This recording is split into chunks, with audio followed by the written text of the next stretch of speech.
Estonia for your cooperation and support to Georgia.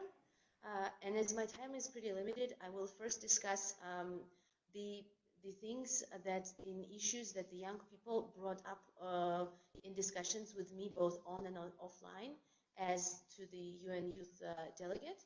And then I also would like to share the vision of Youth Agency, which coordinates the UN Youth Representatives Program here in Georgia, and which was established in 2019, and which is designed to become a focal point and a policymaker in creating an ecosystem in youth work, and of course including the non-formal and informal education. So before the pandemic, most of the school students would mention to me that they would like to have much more elective courses and have some career and professional orientation and consultancy as well to determine and based on their academic and professional needs and interests. They also were expressing the concern that they are lacking access to technology, to modern technology, to study STEM-related disciplines, and some of them, even those who are financially and otherwise socially capable, have been traveling to Tbilisi, hundreds of kilometers, to take courses of robotics and IT in certain universities. After the pandemic started and the isolation rules were implemented, I started hearing from young persons with disabilities, their young parents, and also school students that the web portals where the schooling was to happen were not accessible for, especially for the blind and visually impaired students. Also, the importance of accessibility of electronic textbooks and in generally books became more evident as everybody sits at home and young people need to and have more demand on reading and more reading needs. Of course, also access to internet, access to computers, smartphones, as well as their usage skills remain a big challenge, especially outside of major cities in Georgia. Now, the Youth Agency is to balance some of these issues with non-formal educational components. For instance, the agency plans to reform existing municipal youth palaces and youth centers and promote the hobby education. I am heard, right? Am I being heard? Esma, yes. Oh, good. All right. Yes. So the reform of this hobby education, of course, is also part of non-formal education, and it will give the youngsters possibilities to not only practice IT skills and develop them further, but also to determine their career choices. Also, through supporting different youth organizations and NGOs with grants, Youth Agency will promote non-formal education that those organizations deliver, of course, including career planning, career consultancy, for example, IT-related camps. The Youth Agency also is revising the strategy and standards for camps, and as we know, summer and winter camps, of course, are also part of non-formal and informal education, this therefore will sort of help and contribute to filling in the gaps. Finally, we are currently conducting a research, more in-depth research that might indicate and determine other needs of young people beyond my experience throughout the region before. Just a small remark. Sorry, Esma, to interrupt you. Anyone else, please mute your microphones. Thank you. Sorry, yes. Finally, I would expect and express my hope that the Ministry of Education will be capable and will be able to have a direct youth dialogue as it used to be previously with my predecessor youth delegates. They were organizing events with decision makers as part of direct dialogue with young people. For this, I have submitted my request before the pandemic, and of course, all of the planning was unfortunately postponed due to the isolation rules and the pandemic, but I would further hope that this will be possible in the near future. Thank you very much, and now I would like to pass the floor to Eva Linuk, the youth delegate of Estonia, and she, of course, will talk more about the good practices and what already has been taking place in her country. Esma, thank you. Your Excellencies, Ministers, ladies and gentlemen, I would like to first express my gratitude to Esma and our Georgian colleagues for the contribution and making this side event possible.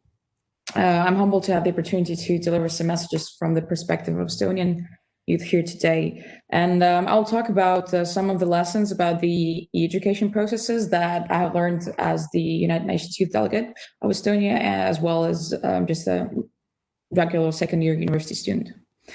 Estonian educational institutions stumbled upon a number of issues whilst switching to distance mode of learning, starting from the errors in the e-school system with all of the homework and grades, the insufficiency of computers and other gadgets, and ending with gaps in teachers' and pupils' digital competence. Even after building a strong basis for accessibility of internet and computers for schools back in the end of 1990s and continuous consultations of schools in the matters of digital learning, this crisis, the COVID crisis, had shed a light on how one can never be truly and conclusively prepared. It has become a normality for Estonian schools to have a psychologist, a social worker, even recreational officer, but the recent events have brought up the burning need for educational technologists.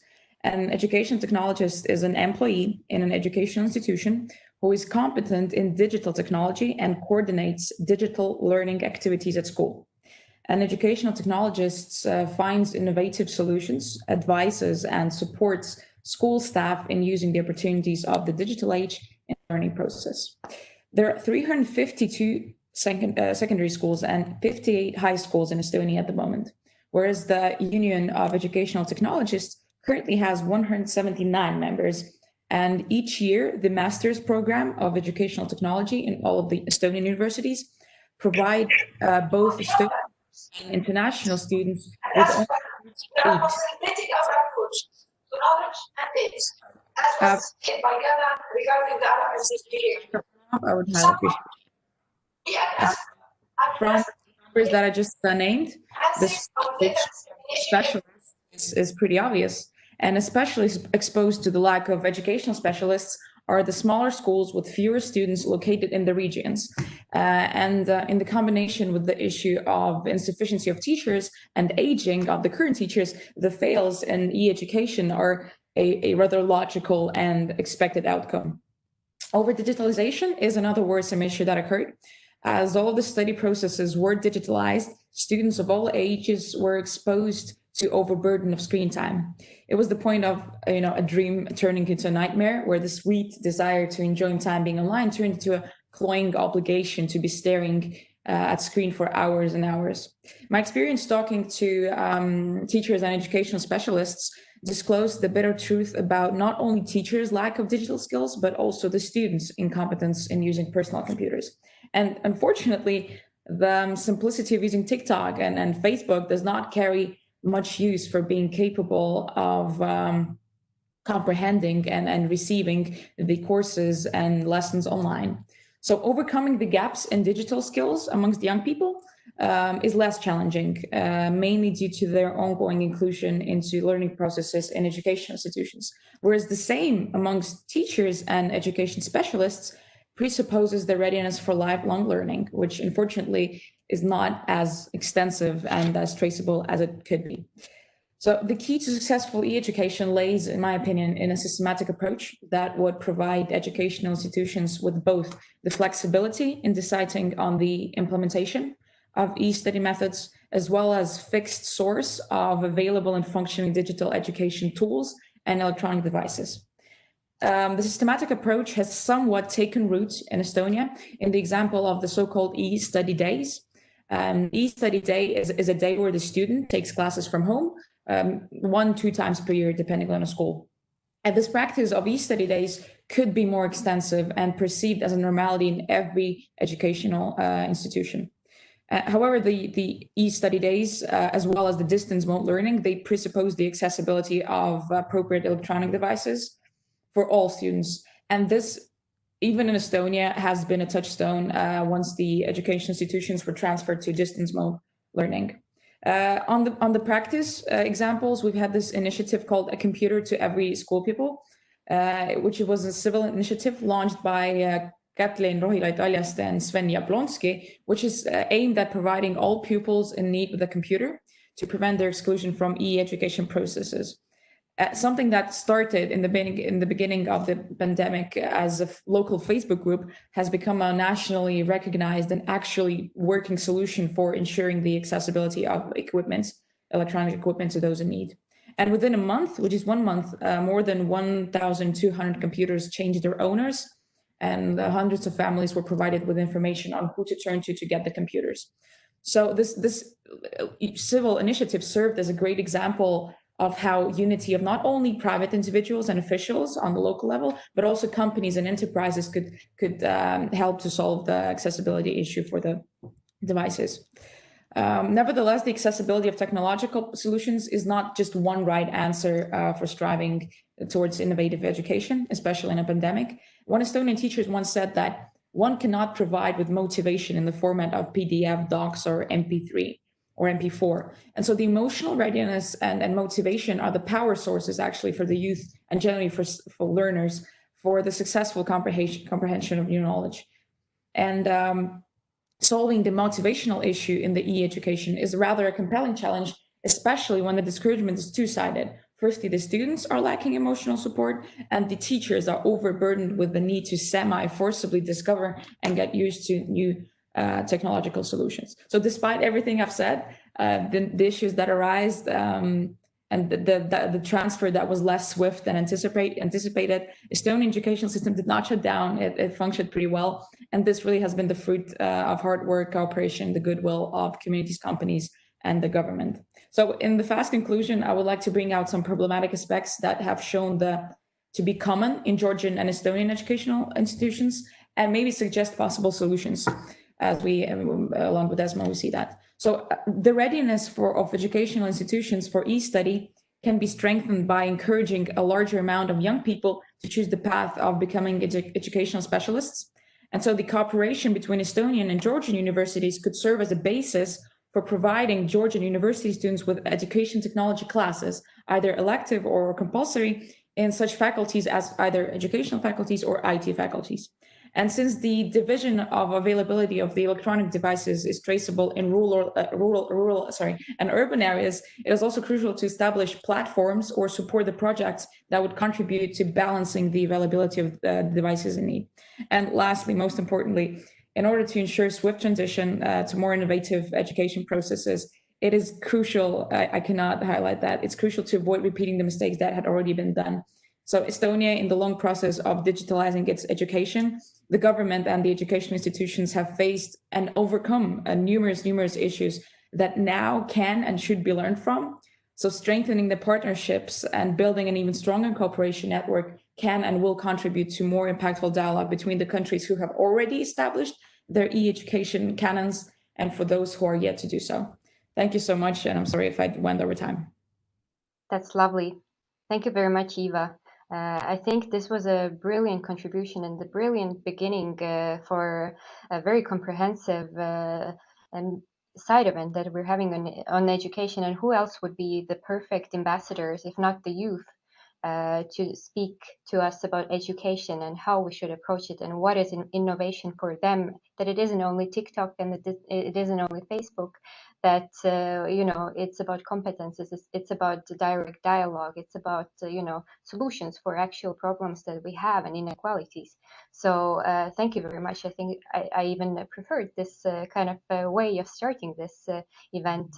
And if I may, I will still try to give the floor to our ministers. If it doesn't work, then I'll share the videos, the link to the videos later with you all. But I'll try once more. If I fail, it's on me. Sorry about that. And we can move on to the panel. But I'll have another go. Let me try.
Dear Minister, ladies and gentlemen, dear friends, it is my honor and privilege to welcome you at this official side event of the High-Level Political Forum 2020 on education and innovation, action to provide quality education for everyone, convened jointly by Estonia and Georgia. Over the years, Estonia, Georgia, and UNICEF have built a partnership committed to the modernization and improvement of the quality of education. Modern curricula and teacher training have been developed in partnership with UNICEF. The Estonian Ministry of Education and Research, Foundation Innova, and with the Georgian Ministry of Education.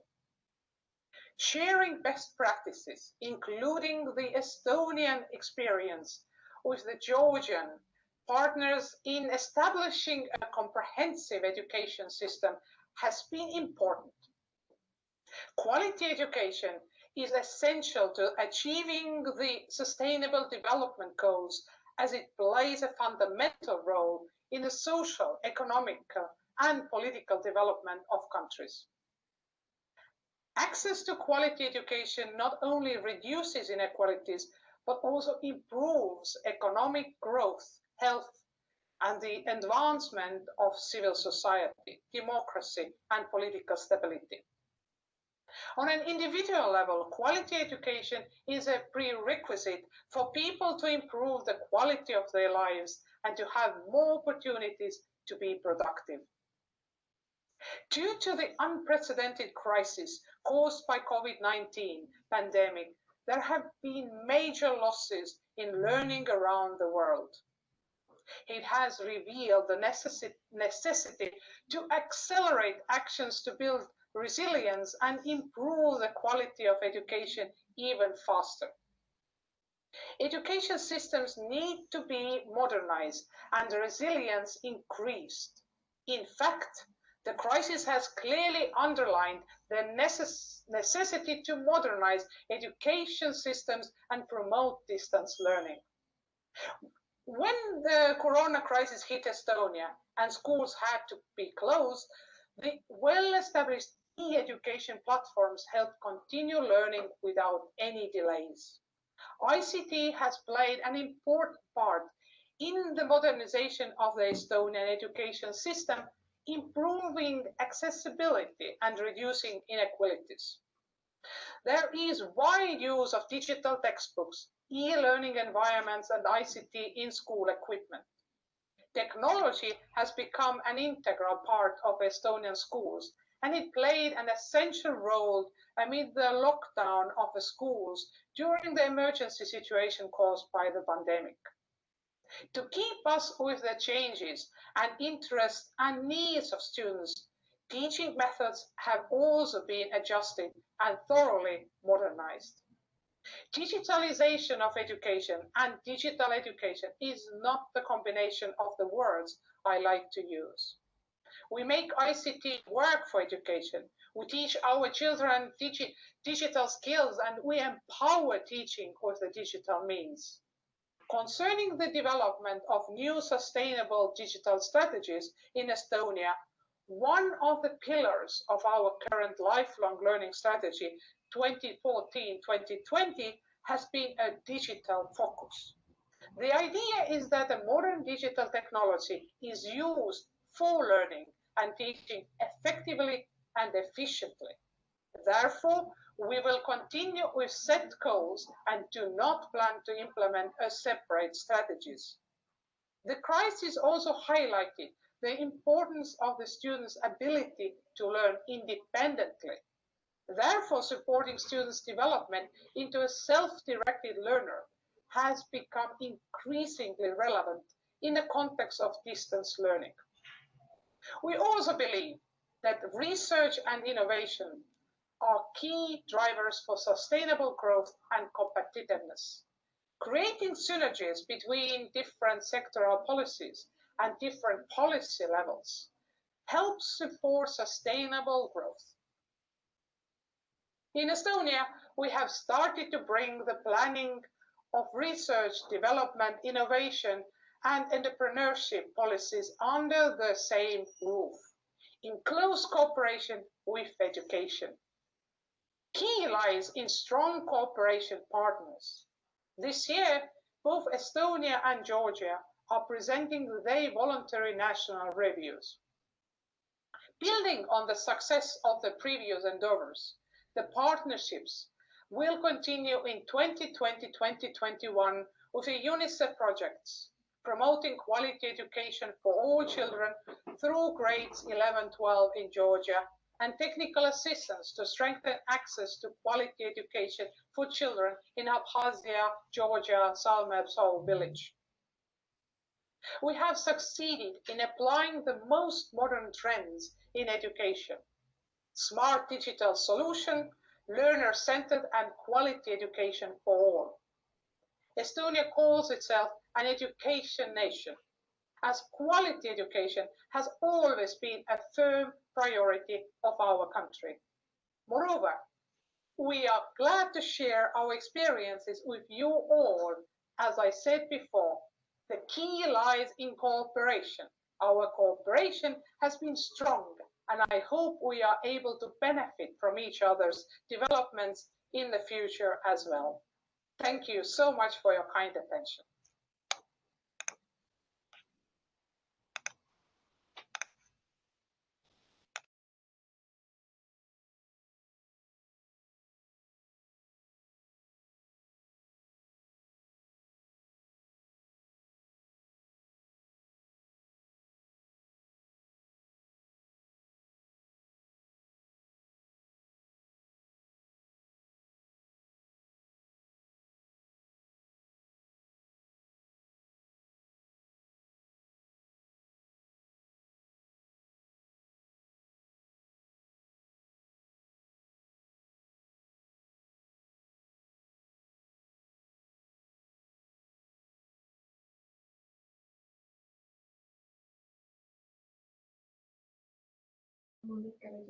And now I'll try with the Georgian minister.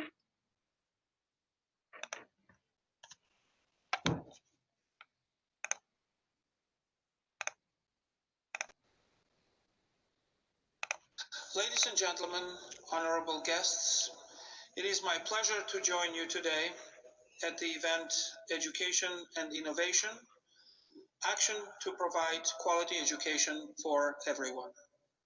I'm more than happy to once again stress the immense importance of friendly ties and close partnership between Estonia and Georgia that has been ongoing and steadily active for more than a decade. Partnership of the two countries covers almost all areas of cooperation. Estonia has repeatedly reaffirmed its strong support for Georgia's European aspirations and territorial integrity. This is why I'd like to take this opportunity and express the deepest gratitude. We highly value reliable and enduring friendship between our countries. Let me express my gratitude to UNICEF for long-lasting support in the field of education. UNICEF, Estonia and Georgia have established strong and fruitful cooperation over the years. Your commitment to reforming and improving Georgian education system is highly valued. Despite considerable results achieved so far with our joint efforts, there is a lot more to be done in order to ensure sustainability. Education is one of the fundamental rights of a human being and a powerful driving force for sustainable development of any country. With this in mind, the government has declared education a top priority, which was translated into the governmental pledge to increase gradually the public funding of education within the next 3 years, reaching up to 6% of GDP by 2022. The legislative change ensures that the commitment to fund education is honored and upheld by the future governments, and its legally binding nature will therefore result in its sustainability. Georgia has made significant progress in reforming the education system in recent years. In order to achieve long-term sustainable results, the Ministry of Education, Science, Culture and Sport of Georgia started implementation of comprehensive and large-scale reforms of the system.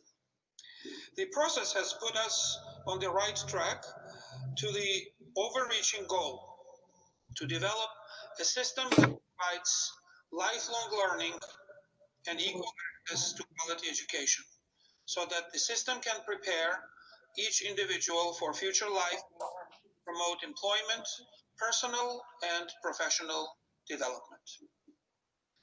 COVID-19 outbreak has brought us all face-to-face unprecedented reality. For each and every government, the pandemic became a true challenge to deal with. Despite the level of development of education system, governments had to act and implement measures in the state of emergency. Georgian education system has effectively implemented a transition to distance learning, ensuring immediate response to the crisis situation. The crisis has become an opportunity. Steps taken, a valuable base for future planning in education in the direction of effective and collaborative teaching and learning process. Georgia's efforts and success in introducing distance learning was acknowledged by the international community. OECD described the steps taken by the Georgian government as one of the best examples among 98 countries. Microsoft Corporation and UNICEF also highly praised Georgia for its response measures in combating negative effects of COVID-19 on the education system. International cooperation is vital in the process of supporting human capital development in the country, and international experience has been very helpful in designing ways to deal with COVID-19. The trilateral cooperation of UNICEF, Estonia, and the ministry, due to its importance for the education system. The project partnership in general education implemented during 2017-2019 focused on two areas: implementing the national curriculum, including piloting of innovative teaching and learning approaches and methodologies in 15 model schools, and support to state universities in developing pre-service BA and MA programs for future preschool and general education teachers. As a result, universities developed and introduced BA programs for future preschool education teachers and MA programs for future general education teachers. 15 schools have introduced modern teaching learning methodologies. Digital educational resource has been developed and incorporated into the new school model reform. More than 150 elementary school teachers trained. As we can clearly see, this trilateral cooperation targeted the very core of further development of preschool and general education level. It has catalyzed in the long-term perspective. I'm happy 2020 and 2021 with the project promoting quality education for all children through grades 11 through 12 in Georgia. The program is directly linked to human capital development goals of the ministry and the country at large. Overall objective of the program, inter alia, contributes to enhancing the quality of the national school curriculum in grades 11 through 12 by defining policy, connections to further education and employability, building competencies of teachers and enabling adolescents to develop the skills, attitudes, and competencies needed for their preparation for life, employment, and further education. Another very important program should be mentioned as well. The program that focuses on the village Salme in occupied part of Georgia, which started as Estonian settlement in the late 19th century. Introducing novelties and international practices here is indeed crucial, taking into consideration non-existence of access by Georgian authorities due to occupation by the Russian Federation. In conclusion, let me once again take this opportunity to express our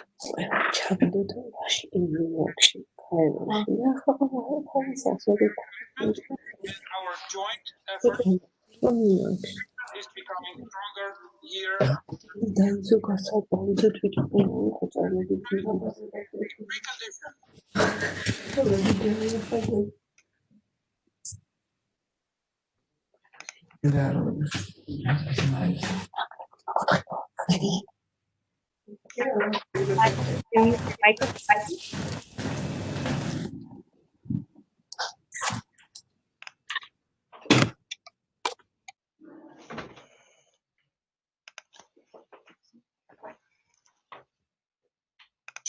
And successful projects.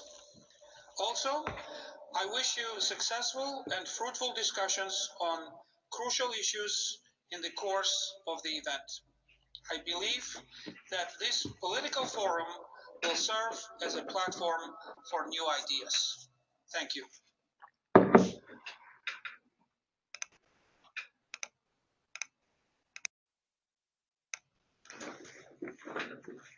Thank you very much for being with me.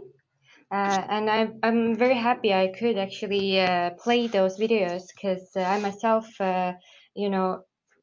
have been preparing for this event and looking into the reforms that, or the innovative approaches that have been made during this COVID crisis, and have been trying to figure out if it has been more of an opportunity or if it has been more of like trying to mitigate the negative effects of the crisis. So I'm happy to have with us here Robert Jenkins from UNICEF, who will speak more on the topic of innovation in education in times of a global pandemic and beyond.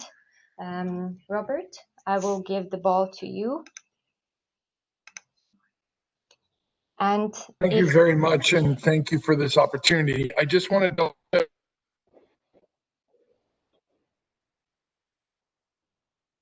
more of the presentation. Yes, perfectly. Yes. Okay, great. Yeah. I'll be very brief, and I'll just be highlighting some key points. I would like to begin by thanking the organizers, thanking the participants for making the time. Thank you. I really appreciate this opportunity to present some ideas on innovation in education during this very challenging time. I am going to be speaking from a UNICEF perspective, but maybe I should have started. Yeah, my name is Robert Jenkins. I'm the Chief of Education, the Associate Director of Program Division. And UNICEF did respond to the impact of the pandemic very quickly. And we went through these 4 stages. At the very beginning of the pandemic 3 months ago, as schools were through 4 months, now it feels like much longer than that, but as schools were closing, we were engaging very closely with how to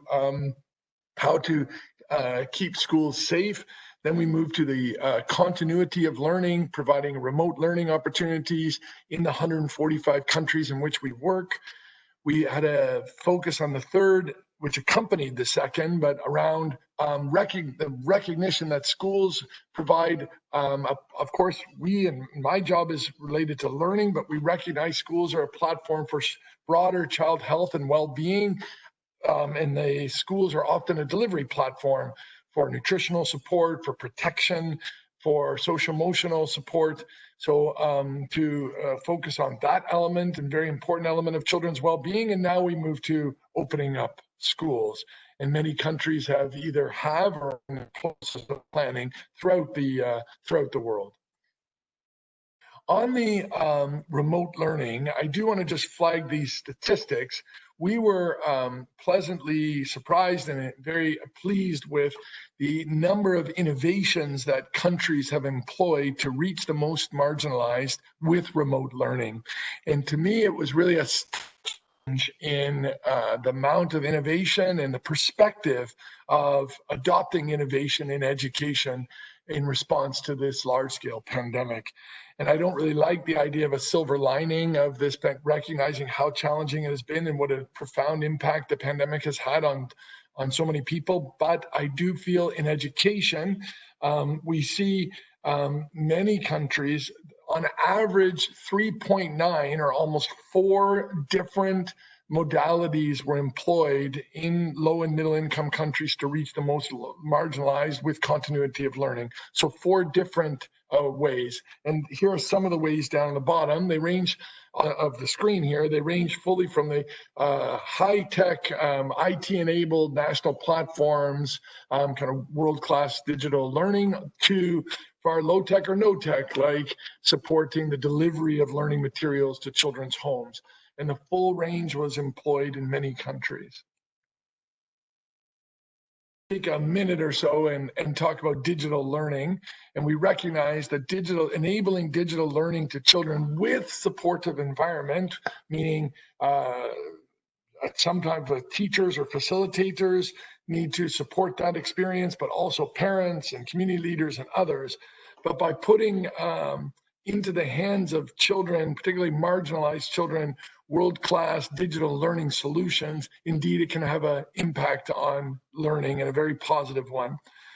And to ensure that that is equitable and reduces the disparities, in addition to world-class digital learning solution, providing access to the most marginalized to that solution, and that would entail connecting schools. There is a very large-scale initiative that UNICEF is working in close partnership with many others to connect all schools globally to the internet. We recognize that will be a very positive tool and platform to enable leapfrogging education, but also to provide devices and zero rating, meaning making the data, the cost of the data that's transmitted, affordable.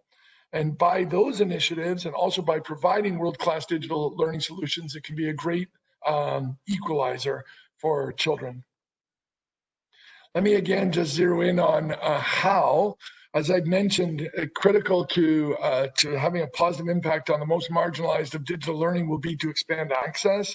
It will be to bring world-class content, and that would need to also be context specific, as is mentioned in the third point here, appropriate languages, appropriate content, appropriate focus on skills that are applicable in each context. And critical also is to enable a supportive learning environment. Obviously, we all recognize digital learning itself cannot be the panacea or the solution without a supportive learning environment, the scaffolding that is required. I just want to take a little time to zero in on this as one of many innovations, but as a key one that we have seen accelerate as in response to the pandemic. And we see also very much accelerating as we're planning for in the reopening of schools. In the reopening process, which was in one of those 4 stages, as I mentioned, there is a global framework that was developed with a close partnership between UNICEF, UNESCO, UNHCR, World Food Program, and the World Bank. And that framework was issued 6 weeks ago, and it's being used in many countries to guide the opening up school process. When to open up and how. I just want to zero in on how in terms of the focus of the opening up process and make these 3 key points. We learned very clearly from the school closures in response to Ebola in West Africa 4 or 5 years ago that unless we proactively focus on reaching the most vulnerable and bridging them back to school, we run the risk of certain children and some children never coming back. And we saw at that time, adolescent girls, for example, many and into the thousands in some countries did not come back to school after prolonged school closure. At that time, schools closed for 9 months, some as long as 12 months. So one key message on the opening up better and part of the innovation is to focus on reaching the most vulnerable and bridging them back to school by providing the support at household level, but also to ensure the school doors are wide and in the sense of conceptually and practically bridging children, particularly the most marginalized, back into school. We need to seize this opportunity. And the second point is to improve learning. I think we all recognize there was a global learning crisis before the pandemic with, for example, 53% of 10-year-olds in low and middle income countries not reading and writing to the levels that they should have. And so the learning crisis has now been further exacerbated by the pandemic and the school closures as a result of the pandemic. So when we reopen schools and planning for the reopening, let us to seize this opportunity to avoid putting children back into the learning environments that were leading to a learning crisis, that would led to a learning crisis, but rather to look at new and innovative ways to deliver curriculums to achieve learning outcomes. At the heart of that is measurement of learning outcomes and engaging with children in new and more innovative ways. So indeed, we see some countries seizing this opportunity to again leapfrog in the delivery of the curriculum and achieve learning outcomes. The third, and it's also a lesson from other crises, but we're also learning it again or seeing evidence now emerging on the importance of recognizing the holistic needs of children, including their social, emotional, nutritional, health, and well-being needs of children. So, and not see learning in isolation of the child's overall needs and see those interrelationships. So in the planning of the opening up better schools, that needs to also be addressed. And we see many countries indeed proactively addressing. So these 3 points are just key messages, all require innovative approaches and to seize the opportunity of opening up better to leapfrog education to the future. There's a last flag, and I know this presentation will be shared, but there's lots of resources online from lots of organizations. These ones are from UNICEF in partnership with others, but I would encourage all online to continue to engage as we move forward. Thank you very much for this, again, for this opportunity.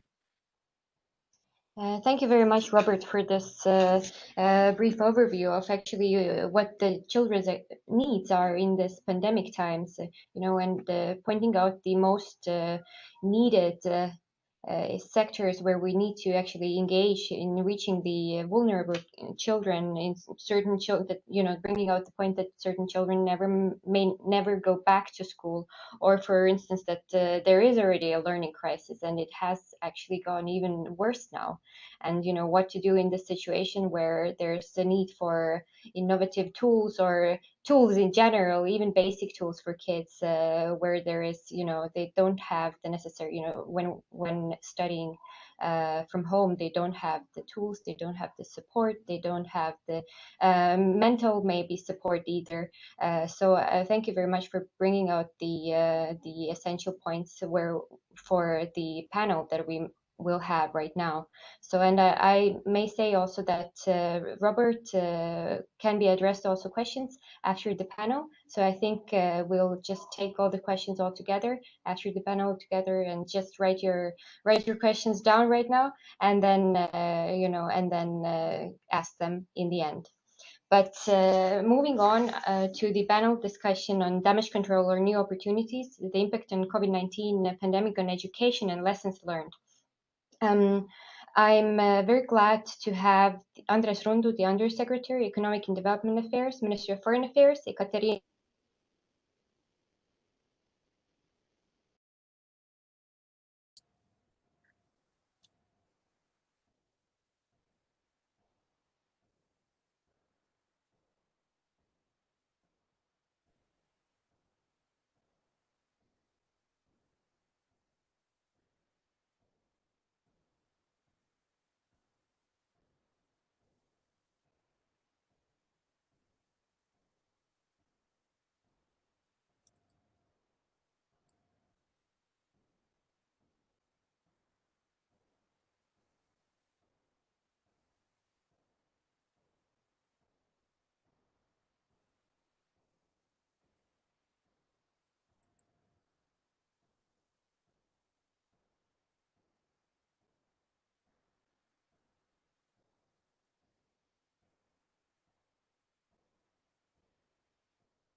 Evika, we cannot hear you, just in case.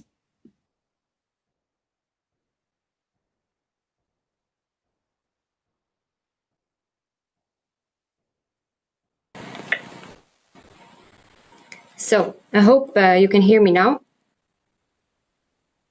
Yes. And coming back to the question to Ekaterina Atgebuatse, like pointing out to the OECD study that your minister brought out, I wanted to know that what have been the main challenges? Where do you see that the OECD sees that you've been the most successful in dealing with the corona crisis? Like I said, I've read myself many reports, and Georgia has been brought out as very successful. So for your experience and from your knowledge, where do you see that you could be or share with us the experience of dealing with this crisis? Thank you.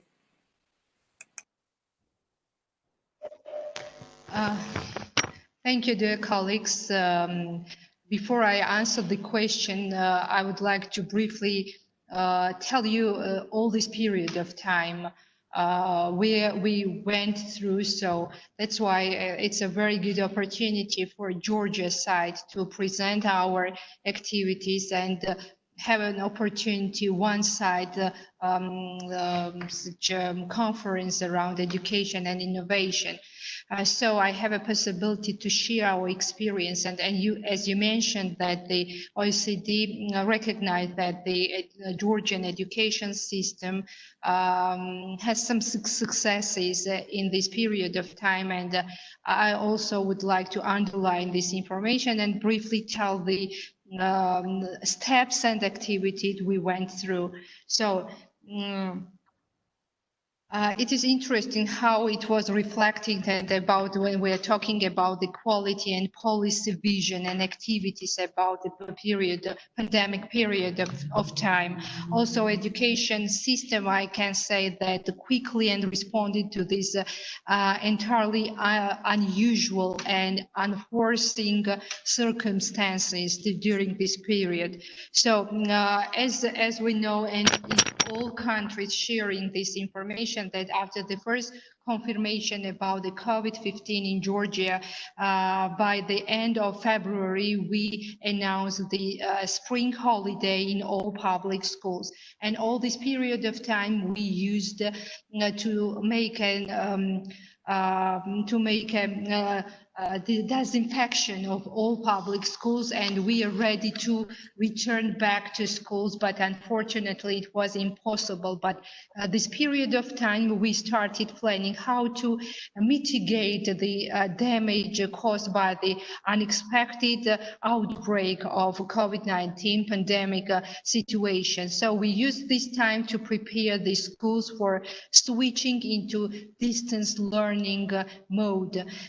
So we were successfully to readjust the system quite rapidly, and enabling the system to moving swiftly toward the distance learning. So it is a pleasure for me to say that the Georgia education system provided the ready for switching into a new learning environment. It was really challenge for our system. It was a system which the Georgia educational system announced that we are making the reforms in a general education system, and step by step to develop new school model to use different kind of digital knowledges and equip the knowledge of digital learning in public schools, not only in students, but also in teachers as well.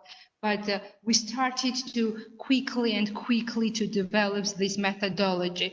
We manage, we have different kind of institutions, and of course we have to gather together all resources. And for example, the Teacher Professional Development Center, who is responsible for developing the teacher profession and qualification as well, organized the online different kind of programs, online webinars as well. Different kind of videos and electronic resources for teachers. And all this period of time, mostly every day, they have lectures for the teachers. And not only for all the teachers, but also for administrations of public schools as well. So as part of intersectoral cooperation, which was also very important, and one of the successful project, I can say, it was built with the intersectoral cooperation between the ministry and the Georgia Public Broadcasting. This is called First Channel in Georgia. So, and we call this TV school. In Georgia, it's Telescola. So we started this TV school on March 30th, 2020. So at the end of the March, we were ready to start new big project, which is called TV schools. And what is very interesting in this project, that we organize the schedule in all levels of education and classes, and every grades the student had the possibilities in every subject get the classes informations and getting classes from TV program. And which is very interesting, we had not all the classes organized, but also different kind of informal educational project. This is singing, dancing, physical activities, the public awareness for some programs for teachers as well. And also we had the classes for minority languages as well. When we're talking about the accessibility, also was underlined, and the all lessons was translated also in sign language for deaf children. And for the special education needs, the team of psychologists working and gives advices and some activities which was possible to do at home area, and with the supporting of their parents. This was the one of the project of this period of time. Another direction we have discussed about the web school, and it was the period of time when the students were preparing for the national examination. So we built the webinars every day in every subject for the graduate students, and gave possibility publicly discuss and more professional levels. And we also involve the teachers, get information in different subjects. So we started to support them and not stop but develop and give more information about it. So also it was interesting because as we started distance learning process, was important to develop electronic resources, and we started to upload it one of the platforms which is called LG. It's one of a big platform in educational system, and all electronic resources was uploaded in this platform. Also possibility, we opened the textbooks for teachers and students. We opened the different kind of literature for students and parents as well. And social responsibilities was quite high, and many organizations, internationals or local, were involved in these processes. So we had the possibility to sit mostly every day and discuss what will be the best next best steps, and we together tried to develop all useful ideas as well. So the most important project I was talking about, the TV school, but when we are talking about the online learning process, it was most important and more difficult to develop. And the ministry made the following tools and programs available. We had purchased the Microsoft platform, which is Teams 365, and we had to, during 2 weeks period of time, organize the IDs for students, nearly 100,000 students at general education level, and 60,000 teachers as well. And during 2 weeks, we started organizing virtual classes for teachers and students. This is very difficult process, but we manage it. Virtual classes have been created for all schools, for all classes, for all subjects, and the Microsoft team was very active in this process. The biggest challenge was that nowadays we can recognize that the teachers, most of the teachers didn't have the knowledge and capacity how to use this technology. But I would like to thank every teachers that they did their best, and mostly all teachers with great responsibility themselves tried to develop their skills themselves. And also the biggest team we organized, who was very actively involved in the process, and teachers and administrations had possibility every time get recommendations how to use these programs we offered to the general educational system.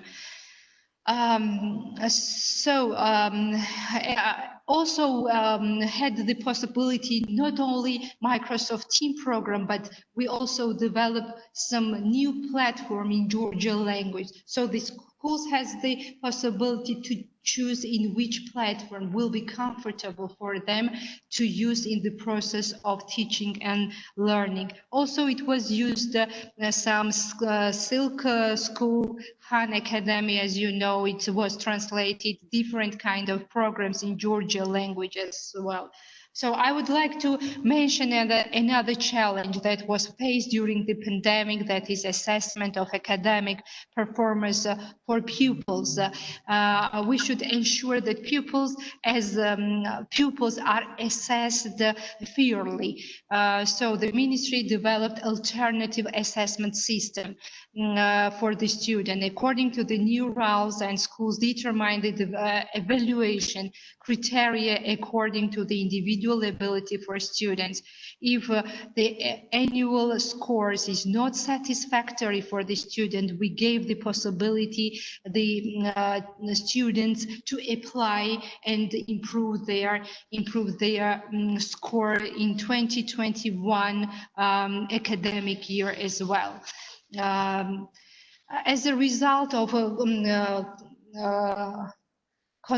concerned efforts made by the different actors, I mean the teachers, I mean the ICT professionals, policymakers as well, TV program and etc. Everyone was involved in this process in the educational sector, made it possible that the academic year was not cancelled, which was very important. And pupil and student were able to complete their study. So they completed and they went another grade of their knowledge. I am proud to say that Georgia response measures have been acknowledged by international organizations. As you mentioned, I mean the OECD made Georgia, and this assessment as well, it makes us more strong, and we are doing our best when we're talking about reopening, and we listened very interesting presentation, and thank you, Eva, for the recommendation you gave to Georgia educational system as well. The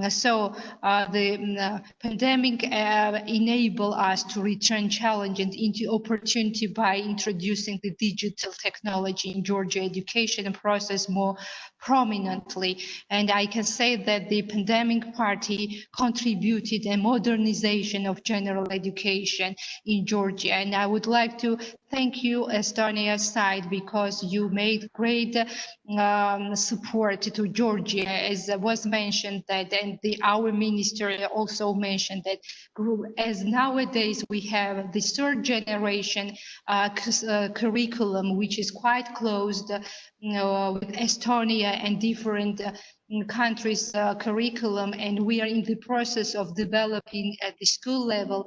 It's Estonia government's support. So I would like to thank you for cooperation. Nowadays we're developing other programs with UNICEF, and we will start new program for supporting teachers as well. So thank you so much for ability to present the activities and processes, introduce the processes the Ministry of Education implements during this period of time. Thank you.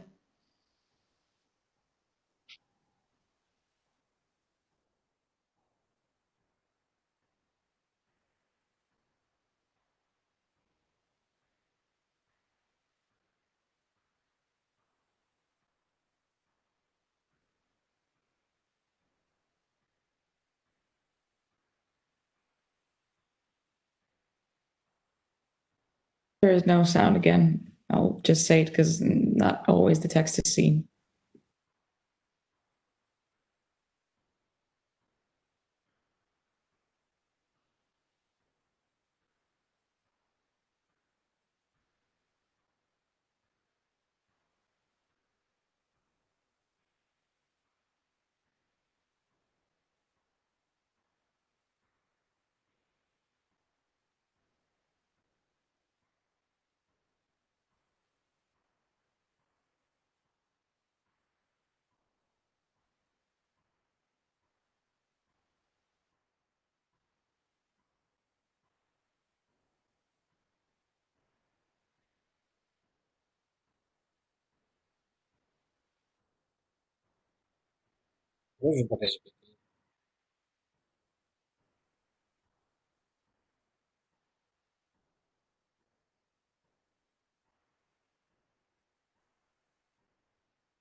So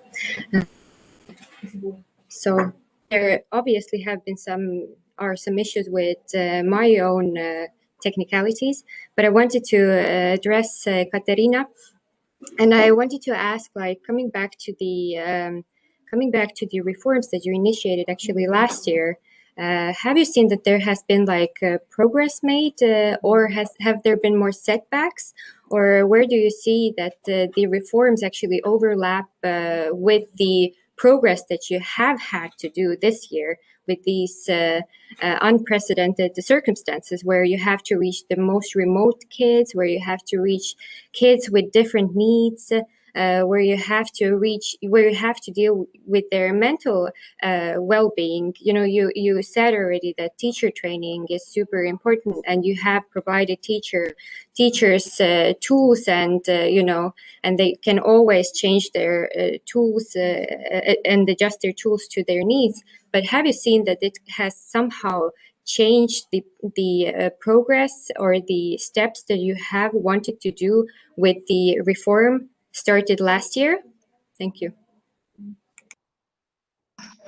Okay, thank you for the question. First of all, I would like to say that now we are in the process of preparing to reopening the schools and start new year in September. So as I mentioned, intersectoral cooperation is very important. Nowadays, we closely cooperate with the Ministry of Health and Social Care, and together with this ministry preparing the recommendation how to open the schools. It's a really huge things to organize if you would like to open the schools, and we are in the process very actively working and implement the recommendations this ministry is offering to educational system. And another direction is the sanitary and hygiene and the water, which we started to monitoring and to more strictly prepare the schools around it. And this period of time, it shows us that the many useful steps was forward, because very actively we have results how works these digitals online or offline learning, how to organize the online and offline programs. For example, you mentioned some mental abilities, some disability, or children have the problems, they couldn't come to schools, and how it's possible to involve these children from home, to connect these children from home to class as well. So the accessibility of education, it shows many possibilities, and our desire is to more actively develop the educational system in these directions. Also, when we're talking about the handbooks, how to make the electronic handbooks, different kind of electronic resources and recommendation, we have a very good experience about the distance learning training program. So how it is possible to now it was very good example when the teachers had very good opportunity when we're talking about the webinars, when we're talking about online trainings. We try to hire and find the high qualified the professionals, and this was good opportunity for teachers to get the knowledge and information, more qualified persons, because you know it's more difficult to participate at the lecture to these such kind of professional persons. And this, when it is online and many people has a possibility to listen and upload their knowledge, it gives many good possibilities. So our desire is to develop in this direction and more rapidly implement useful projects, and also the cooperation with the international and local organizations as well. Thank you very much. And maybe I'll go from here to Krister and actually ask how it has been in Estonia when you look at the interaction of students and teachers in this COVID times. how do you think Estonia has handled it? Where do you think there have been some shortcomings? Hello, everybody, and thank you as well for having me on board. You can hear me well, don't you? Do you hear me? Yes. Mm-hmm. Yes, very well. Okay, super. Just checking, as the challenges have been amusing us for a while now. The question is actually going into very technical already. Maybe just to open the topic from my side is that when we talk about the topic in here, education and innovation, it just guides us to talk about education and innovation, not innovation in education. So that's why we probably are more stuck to certain challenges or problems we faced. But indeed, as the introduction was already also proposing these positive aspects, I would like to point out those on my behalf. Innovation is doing something, different things, or doing things much more efficiently. So this is something I'm trying to focus my points very clearly, because when we do something just differently, it might not be necessarily innovation. So what we haven't done is we haven't paid too much attention on digitizing everything. So we are trying to go for digital transformation in Estonia. Yes, it takes more time. It's more challenging because we are learning on the way, because still there are no reliable up-to-date research, what actually learning with technology does, how much does it help, because we tend to do something differently, but then a majority of the countries still assess the old way. So shouldn't we actually start thinking of whether we should also teach or learn different things, and then probably assess or not assess at all? So this is something we are trying to take from this this experience with COVID. Despite what Ms. Lennuk said, that there are very critical aspects and there are different kinds of schools also in Estonia, we have been ranked very highly in different studies. Our education and our schools and teachers are doing excellent job. Where goes the line between great pedagogy and digital skills in it? It's a matter of study again, that we have launched already with our universities to try to go into detail and find out more what happened, what to take away, and where to go to solve problems, and also how to learn what is the correct learning design with technology. So this is something, it remains still unanswered, and I would probably gladly come back to this in later discussions. But the interaction between, going closer to the interaction between teachers and students, it's again something that can be done differently when we talk about innovation. For example, what COVID taught us was that teaching became much more individualized.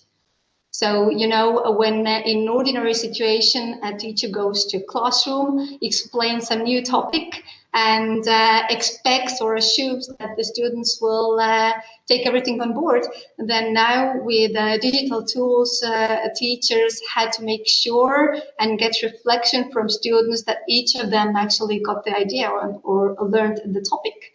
So it was something that brought along huge change in pedagogy, individualizing. The second step we are going after with our next education strategy is personalization.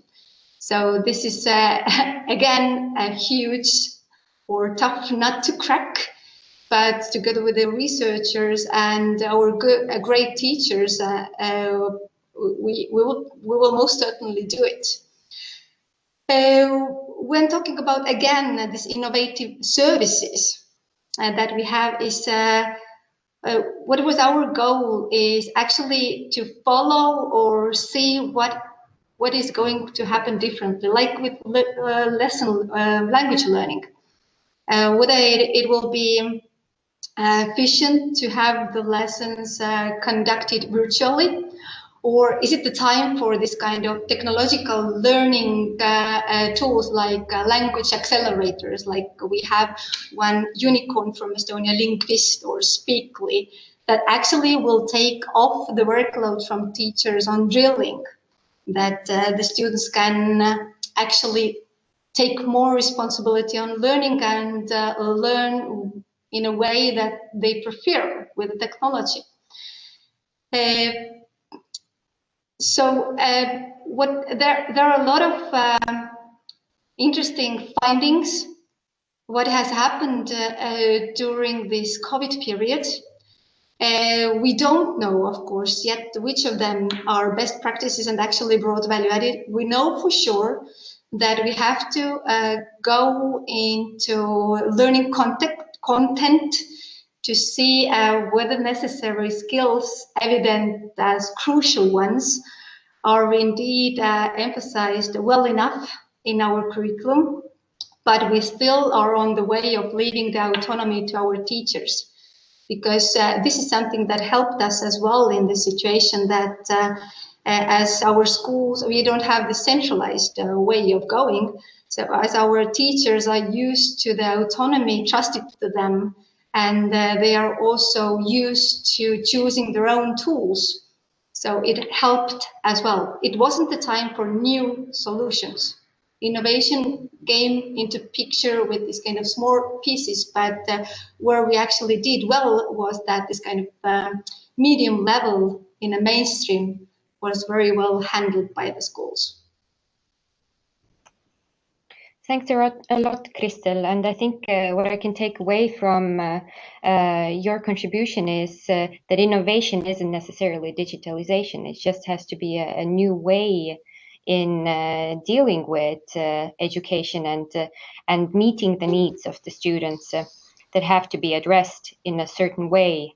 So that's, and yes, I like how you addressed also the proposals that Eva brought out. I think it's always necessary to listen to the youth who actually have been, who are actually being educated. So thank you for coming back to that. But I wanted to ask one more question, like with all these innovation and also digitalization, I just wanted to ask, like, how do we provide that those tools are all safe for the kids, like in the sense that they are, you know, not bullied more, for instance, cyberbullying, or that that there's other threats that they may be exposed to, like personal privacy threats, for instance, or how do we provide that those new and innovative tools, because we have to implement them like straight away, and because there is this COVID-19 going around, how do we provide that it's safe for our kids? Providing tools is one thing. Another thing is to actually trust the experts choosing the tools. I mean that first, of course, is that we, as with everything else, also with technology, we trust the teachers and the schools to take the right choices. It's like in normal situation that the teachers wouldn't go to school with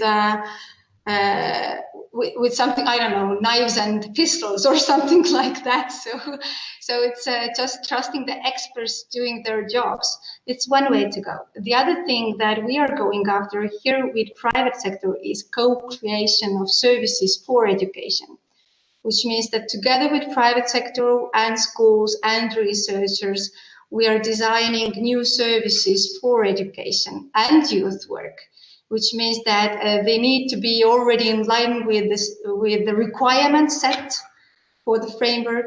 And I know as well that the private sector is expecting a lot of this kind of certification that would say that their service is safe and good. So this is something on our table to consider where and how far we go with this. Thank you. And maybe coming back to Robert and just approaching the question of, you know, there's a fear of a second pandemic coming up. So how are we prepared to deal with the impact of the second wave? Because there's, you know, we have to reach, for instance, the aims of the SDG 4.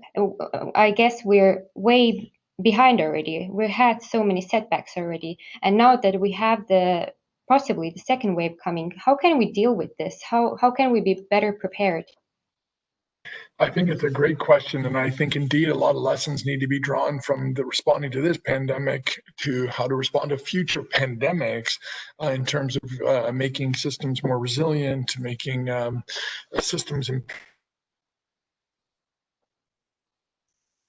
here. I actually think more realistic, I mean, it's looking at a crystal ball, so it's very difficult to be clear for us all to be definitive on what the future will look like. But I think the most likely is going to be, depending on the context, a opening and closing, and it seems like indeed there's already been many examples of countries have opened and schools have opened and then had to reclose and open and reclose. So I think what we're going to be looking at is a hybrid models in many places, in which either starting and stopping kids at school back at home, or partial reopenings and supplementing learning through remote learning while schools remain open. And we see also many models like that now. And so over the coming months and potentially years, I think indeed this is going to be sort of the new normal. That's at least one very real scenario. So I think how to manage that indeed is the all-encompassing word of innovation, but we need to take these best practices, of which we have. Many countries have employed, including some great practices as have been discussed on this call here from Estonia, but employing dynamic, more interactive, more fluid learning modalities in which the school is better connected to communities and homes, and children can more seamlessly continue learning regardless of physical space, and then seize opportunities when it is possible to get together, but look at ways that is far more seamless. You see more traditional education systems in which learning only takes place, and when children walk into a room with a teacher, I think the systems that are better able to cope with these type of disruption are those that indeed have this more seamless, open approach to learning. It does indeed come with more very real challenges, both to the education system, but also to particularly to vulnerable children, and those need to be addressed. And again, we have very real case studies and examples in which that has been very successful. Thank you. Yeah, and coming back to what Kristel actually said about the personalization and individualization, as Esma pointed out, there has been a lot of isolation of students. Like, how is this compatible? You know, this personalization of studying and at the same time, actually, kids suffering from mental health problems because they haven't had the necessary interaction, and how do we deal with isolation in this context of maybe personalization? Indeed, some statistics from previous school closures responding to previous health challenges, but also now, currently. And every child's experience, every household's different, experience is different, every context is different, but the bottom line being, it is indeed a very worrying challenge. When children are isolated, it comes at great risk to their social emotional health and other protection concerns, and overall nutritional and physical health as well. So it comes back to my earlier point during the presentation, was to have a very real emphasis and focus on enabling support to reach children despite the challenging situation, particularly starting with those in remote and marginalized communities and working backwards. Looking at ways of supporting the parents and caregivers and communities to enable a more supportive environment to those households. And ultimately, when children bridge back into school or bridge, even temporarily, bridge back into contact with the school system and education system, how do we ensure the system is capacitated to provide the very much needed socio-emotional scaffolding that will be required as children bridge back, and even if it's intermittent, into the school system. So challenging. We have effective models measuring and monitoring the impact and results, including in the challenging area of social-emotional well-being is important, and feeding those best practices back throughout a country or between countries is part of the success indeed. But when it comes to the quality of education and developing countries, and we've spoken a lot about UNICEF and the Estonian and Georgian cooperation, and I wanted to point out the dual mandate of UNICEF with working with development cooperation and humanitarian aid. How do we incorporate these two mandates, like in such conditions that we are in, to provide actually the quality of education? Because we might have several tools and channels that give them a chance to be in classes, to study, but how do we actually see that, the quality of education is not neglected? I think it's it's an excellent question, and I think that indeed the quality or the focus on learning and achieving learning outcomes and the skills that are replicable within each context, so a child can realize their full potential and their dreams and hopes, is absolutely critical. I would say that the global education community has in the past been, and quite rightly, focused on access, ensuring children have access to learning opportunities, but now are increasingly prioritizing the importance of what does that access in turn realize and are children learning. And so quality has become an absolute central issue for all of us. You're right in mentioning that UNICEF is a humanitarian and development organization. In education, we spend about half our resources globally in humanitarian contexts and responding to, in education, to humanitarian and fragile situations. I think moving the continuum from a humanitarian, very short-term, immediate response to medium to longer-term systemic change, we're increasingly recognizing that that's a continuum, and right from the beginning of the initial response, either on a rapid onset of an emergency like this one, schools so quickly across the world, when addressing that challenge, it needs to be from a medium and longer term perspective. I don't mean that we need to wait and have medium and long-term results. We need to have immediate results in reaching children, for example, with remote learning as schools were closed. But now, with the new and innovative approaches that have been adopted in many countries to reach those children, from the beginning of those being introduced, it is to have a view of how can these then be also leveraged back into the school system. So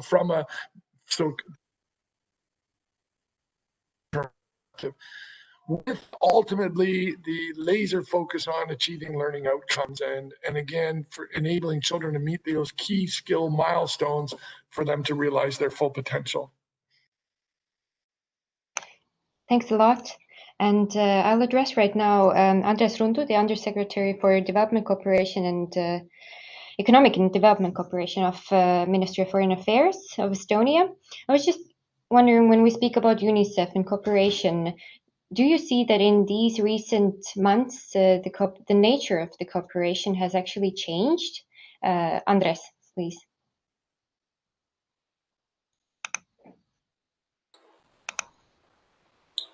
Yes, thank you very much. Ladies and gentlemen, colleagues in different time zones, hello everybody.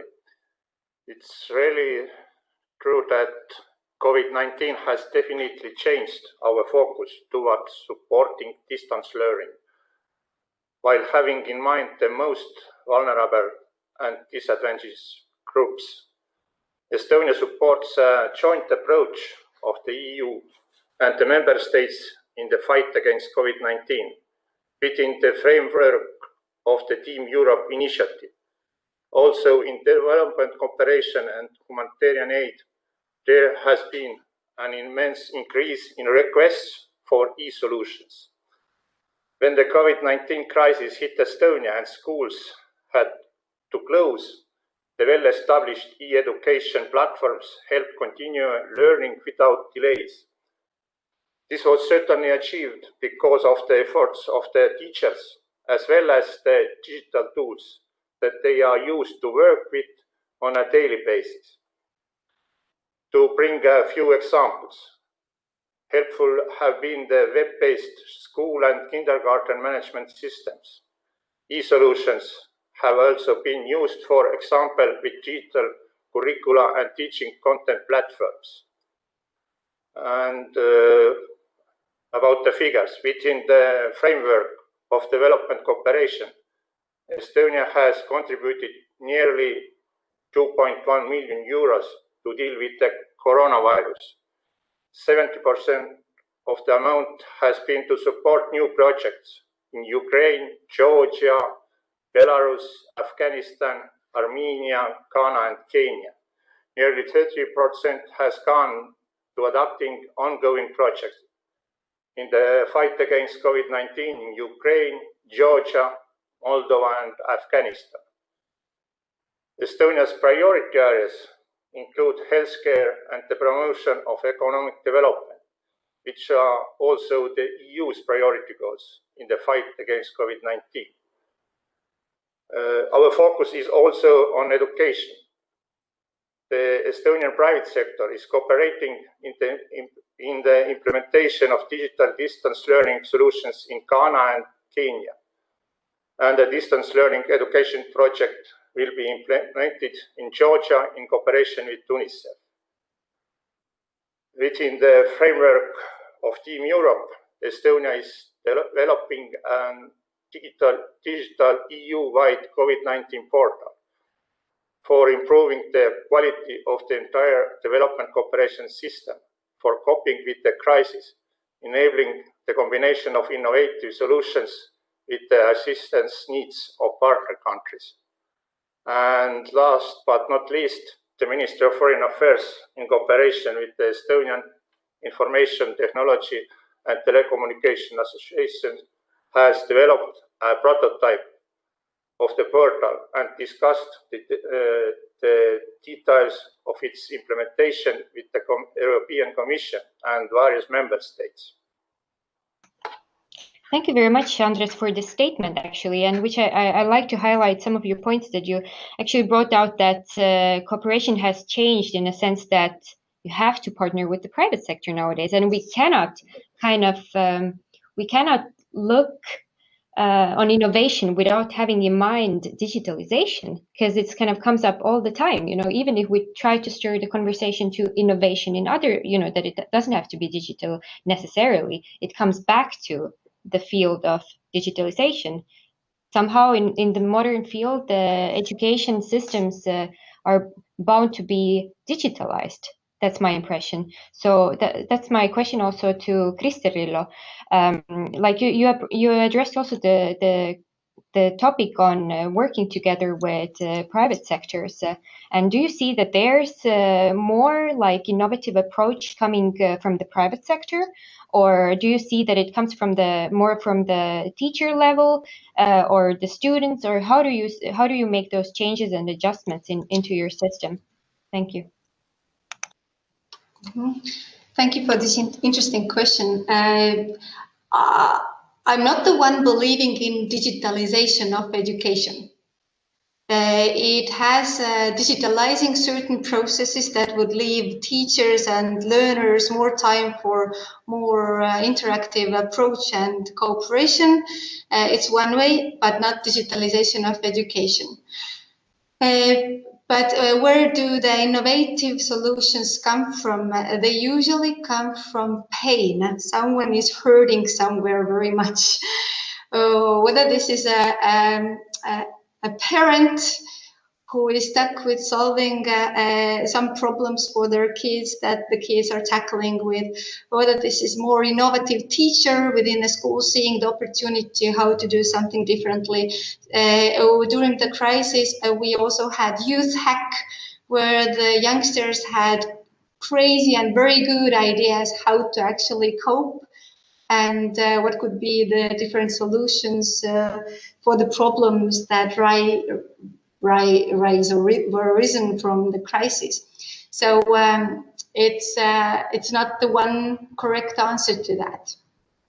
But I think that the issue here is what we see in our services is that the private sector is struggling with finding a right business model for educational services that actually could be this kind of sustainable and enable this innovative approach also in the future. So this is something, another thing that is holding us back is again that a lot of innovators, and in some points it's actually justified as well, go for digitalization. It's again, let's not make a video out of text, or let's use language technology that will do this job for us to make. It's like with our textbooks, we are not we have the language technology already in place to enable also deaf students use these materials. So the answer would be that there are so many possible ways where the innovation comes from. It's probably a challenge to differ innovation from best practice and mainstream best practices after innovating something. Thanks a lot. That's a good place to finish the panel discussion and actually take some questions from the floor, because I feel like there needs to be some maybe interaction between the youth, between the panelists, and maybe I'll just give the floor here to the participants. And you may unmute if you have a question. Thank you.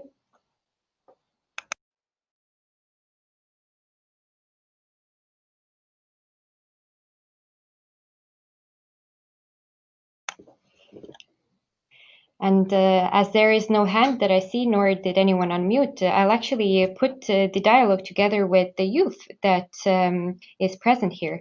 And Eva, do you feel that in this panel that you would have some questions, that targeted actually those proposals that you brought out? Do you see that there is a need to kind of have a more direct dialogue with the youth, or do you see that the youth kind of sees more shortcomings and more opportunities? How do you see it from your perspective? Thanks for the question. So as I heard from the speakers, the best practice and the innovation is something that has been either proved within a research or some scientific basis. But I think that within those researches, within those practices, it is crucial to involve more people who are the first-hand receivers of the same education, because research is something that has put actual experience into numbers. The question is, how much do we lose with them putting the experience into numbers? So the main point of my speech was not to bring out all the negative things that had happened during the COVID crisis. It was, I knew for a fact that the representatives of Estonian government, the representatives from ministries, they were to talk about the good practice, they were to talk about the research that has been made and the innovative solutions that has been discovered in Estonia. My task was to put on paper and deliver something that has actually happened in schools that I have been talking to the representatives of those who are firsthand receiving this education. So yes, I do feel that when the innovative approaches or some new tools that have been are being developed, when they are developed, it is important, and it's not even the matter of question, do we include young people or not? It's the matter of including without having any argument. So yes, I do feel that if the new solutions are to be implemented, then there's no other way but to firsthand include those who are the tools are meant for. Thanks a lot. And to Esma, as in your speech, I actually wrote down that you highlighted the need to reach the furthest behind first and, regional inequalities and people with special needs. Do you think that, for instance, what you've heard so far from Georgia, where you have experienced it yourself, and the solutions in Estonia, lack the attention to the most vulnerable ones? Esma.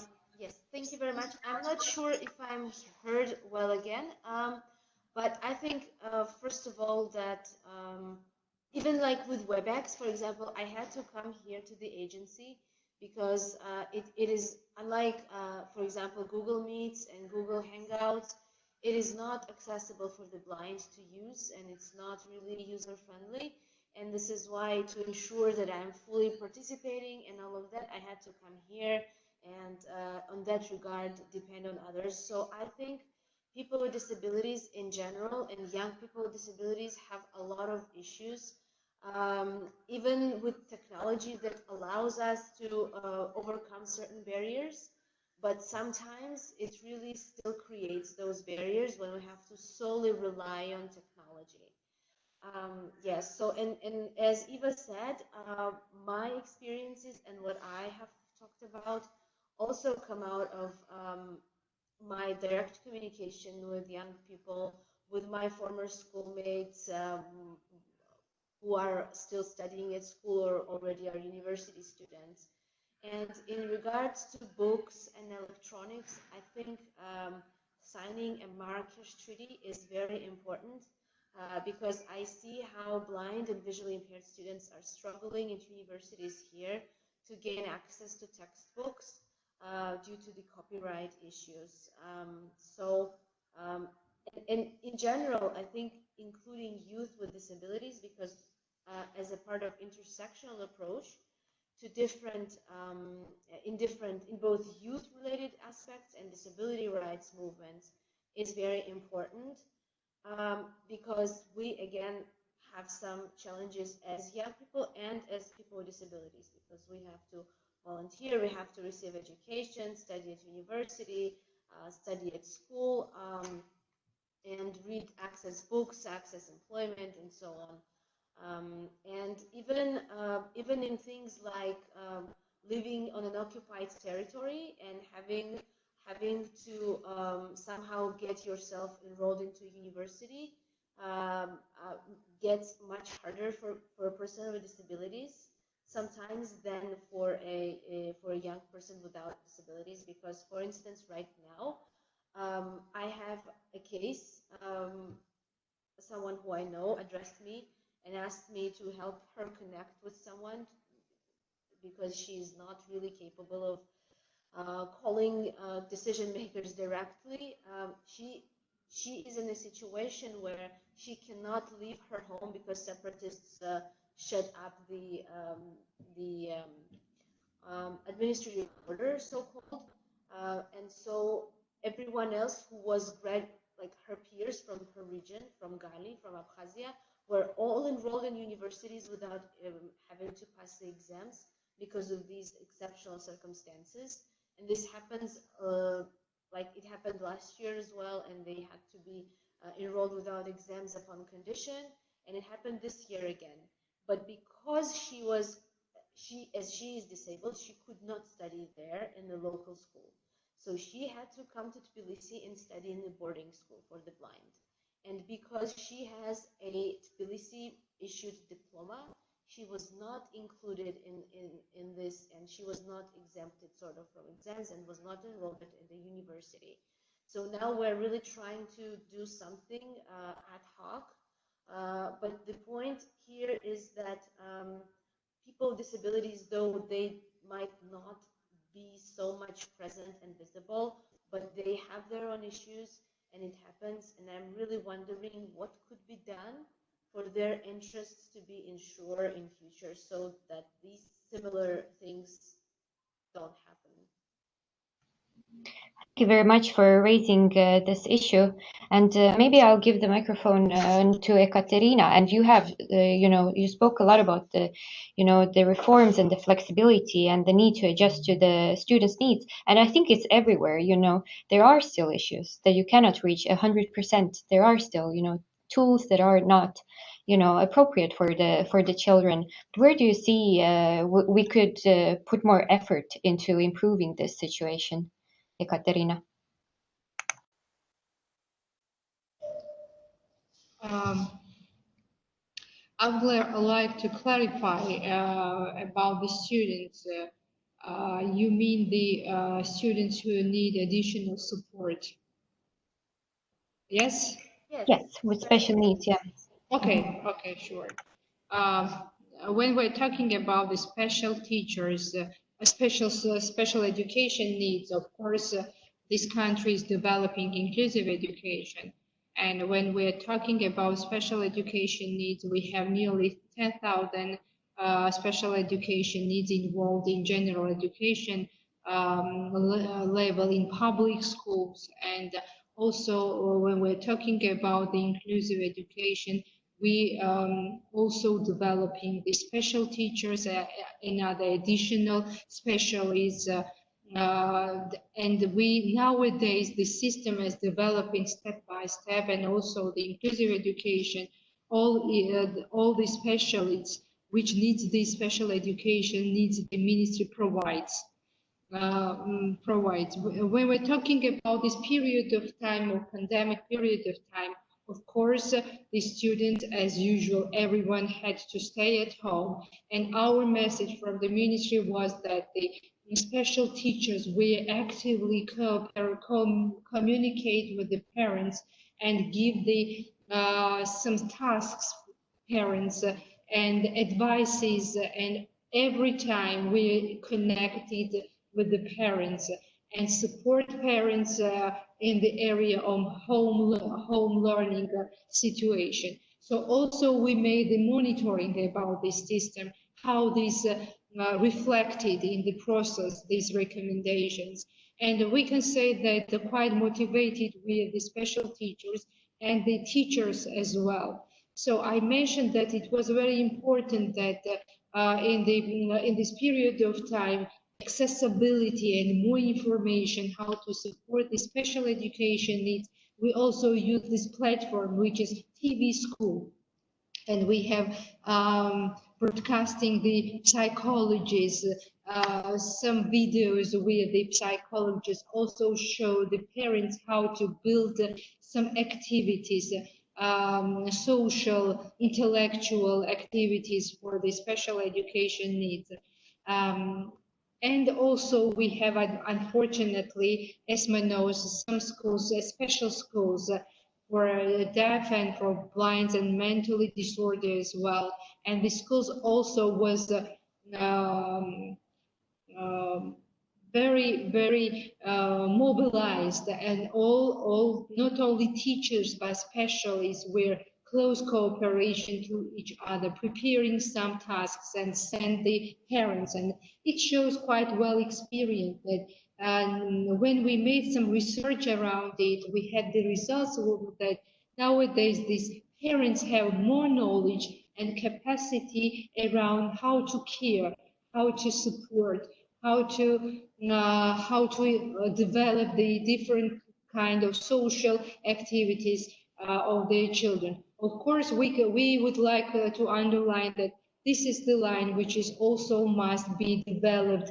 And when we're talking about not only general education and also inclusive education and different parts of forms of education, nowadays we need to talk about the quality of education in different directions. So this is also our task of the ministry, how to support them, what kind of programs offer the students and teachers as well. So I would like to say that some of this activity works, and as I mentioned, we're also preparing for new school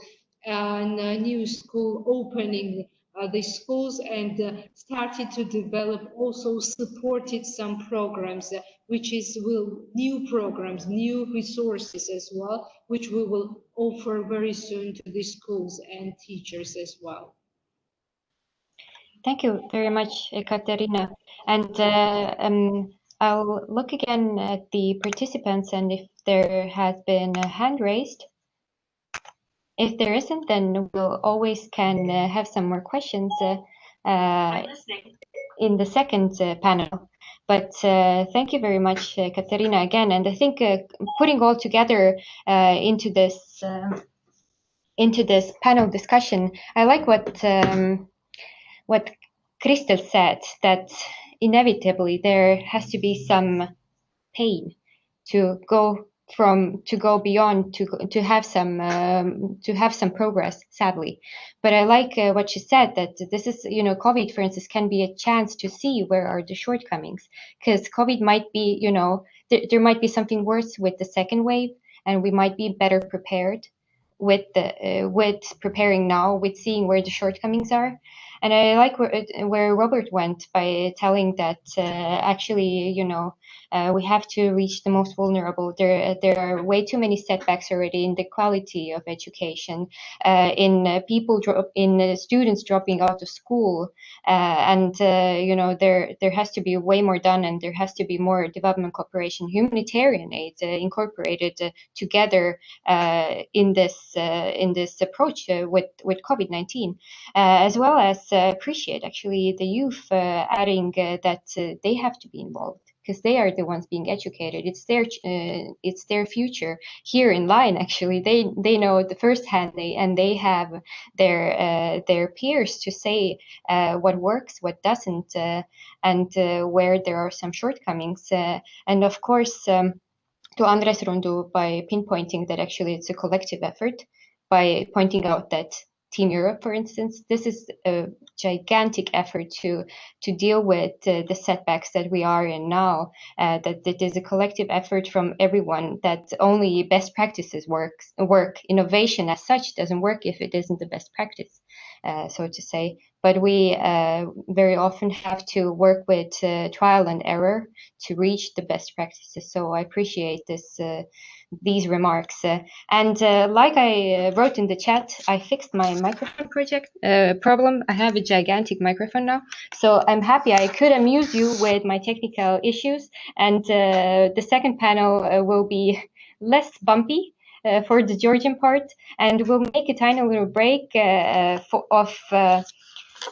of 9 minutes, and then we have a second panel with Mr. Kaka Kantolishvili, Head of Department of International Affairs and Strategic Development, Ministry of Education, Science, Culture and Sports of Georgia.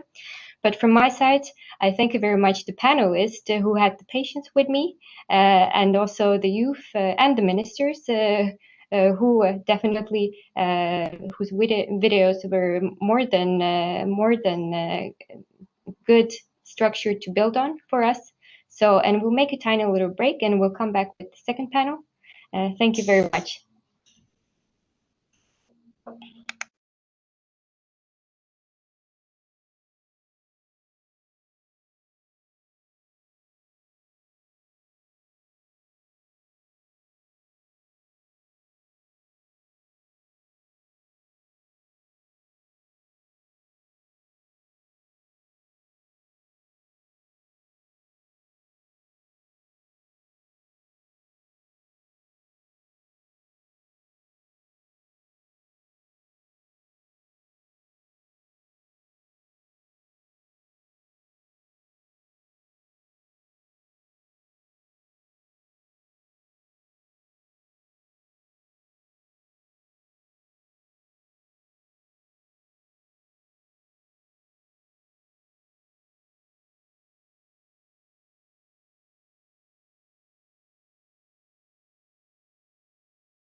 I would like to greet everybody.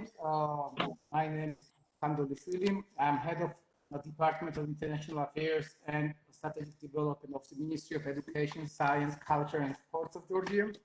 So it's my honor to be kind of facilitator of this second panel of discussion. As rightly underlined during the discussions by ministers, by different representatives, that COVID-19 caused a significant challenge for education systems throughout the world. I would like to present the panel representatives. It's Her Excellency Ms. Kai Karlsson, Estonian ambassador, Mr. Hassan Halil, the head of UNICEF in Georgia. Thank you. Mr. Berika Shkakidze, it's head of the Teacher Professional Development Center of the Ministry of Education. Mr. Einar Vara, who is advisor and trainer of the foundation in Norway.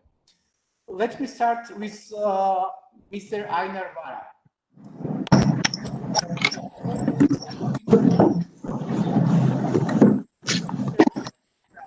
You are the unique position, just knowing the educational systems of Georgia and Estonia both very well. The question is about what were the similarities of while addressing this pandemic, and what are the lessons or we should learn from Estonia, because during your project there were lots of things, especially when it comes to the curriculum, were somehow made transferred from Estonia to Georgia. And I would like to ask your opinion about similarities and the differences between the reactions Georgian education system and Estonian education system. Oh, thank you very much. I'm very grateful, and I'm glad to be here. And first of all, I would like to say that if we speak about the similarities, so I'm glad to say that Georgia and Estonia were very good in solving and in dealing with this crisis. So, and sometimes they say that this crisis is the biggest crisis, global crisis, since World War II. I'm not very sure that this is an adequate comparison, but for Estonia, it was really, the transformation from the normal situation to e-learning or to remote learning. It happened overnight. And for example, during the World War II, we had to make this transformation overnight 3 times. So from the Estonian system to Soviet system, from Soviet system to German occupation, and from German occupation to Soviet occupation again. So in this case, we have this kind of experience, and I don't suggest to have this experience to any country. So, but if we speak about the lessons learned, I think that from my point of view, and what is very important, that we should not be restricted only by the crisis. So COVID-19 gave us very well experience in how to work in very extraordinary conditions. And sometimes we speak, okay, we have to be ready for the next crisis. But I think that we have better lessons to take into account for this crisis. And the first of all, I would like to say that sometimes we speak about this crisis that, okay, our teachers were not ready for this, the digital skills were not sufficient for this crisis. But in fact, the picture is more various, more multiple, because well, this crisis showed that many our students, they said that this way of learning is very suitable for them, and they like this, and then they would like to continue with that. From the other side, there were a lot of students who felt that it is not very easy for them. The same is with teachers. So the picture is not just black and white. There are many colors, and we have to take into account all these things. And I would like to stress also that when we speak about this crisis, we speak sometimes about e-learning. In fact, it is not just e-learning; it's remote learning. So, and from the very beginning, we started to tell teachers and parents that it is not good for our children to spend 8 hours per day behind the screen. So e-learning is not just sitting at the computer. It's something more. And in one lesson, I would say that one lesson also we have to take into account is that what is teaching and what is supporting and guiding. So in fact, in some cases, our teachers tried to transform and to keep their usual way of teaching in e-learning as well. So they had lessons, no traditional lessons, just on the online. So and students had to spend 5-6 hours per day behind the screens. It is not. It's more about supporting, about guiding. So we have to pay attention to that issue as well. And one problem and one issue that we met is the question of collaboration, of course, because in this situation, this e-learning or remote learning wouldn't work without collaboration among teachers, among students, among parents, among local authorities, among state and among private sector. So I think that these are key words that we have to keep in mind. And for me, it's very important that we will take these lessons with us, not only for crisis, but also for the next 10, 15, 20 years. So it is, I think that it will be our normal life using these e-learning methods, using different approaches and so on. So it is the biggest lesson for me.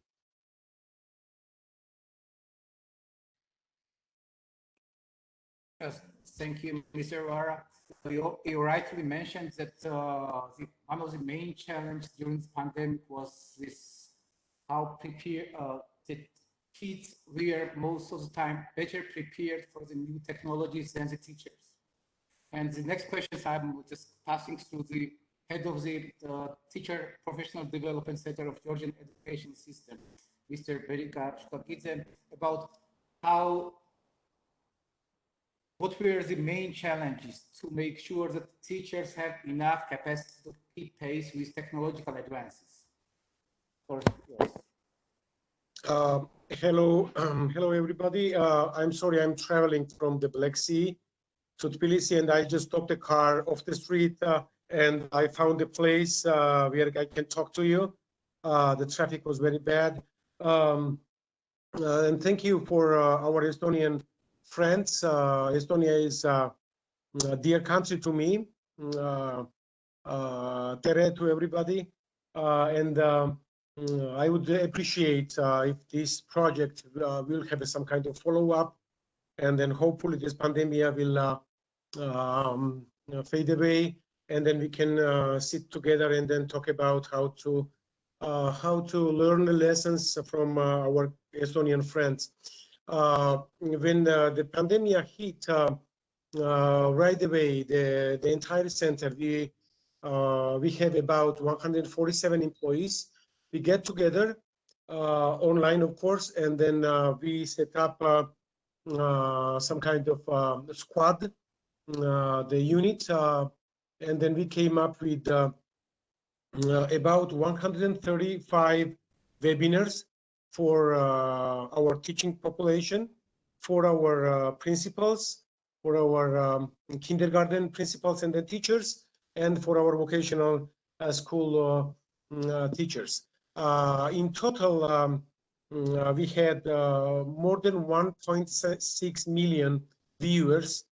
And then when we conducted some kind of research, asking them about our activities, I'm coming from Batumi, where we had the meetings with the principals. They said that it was a kind of a support when they did not know what to do, and then nobody knew what to do.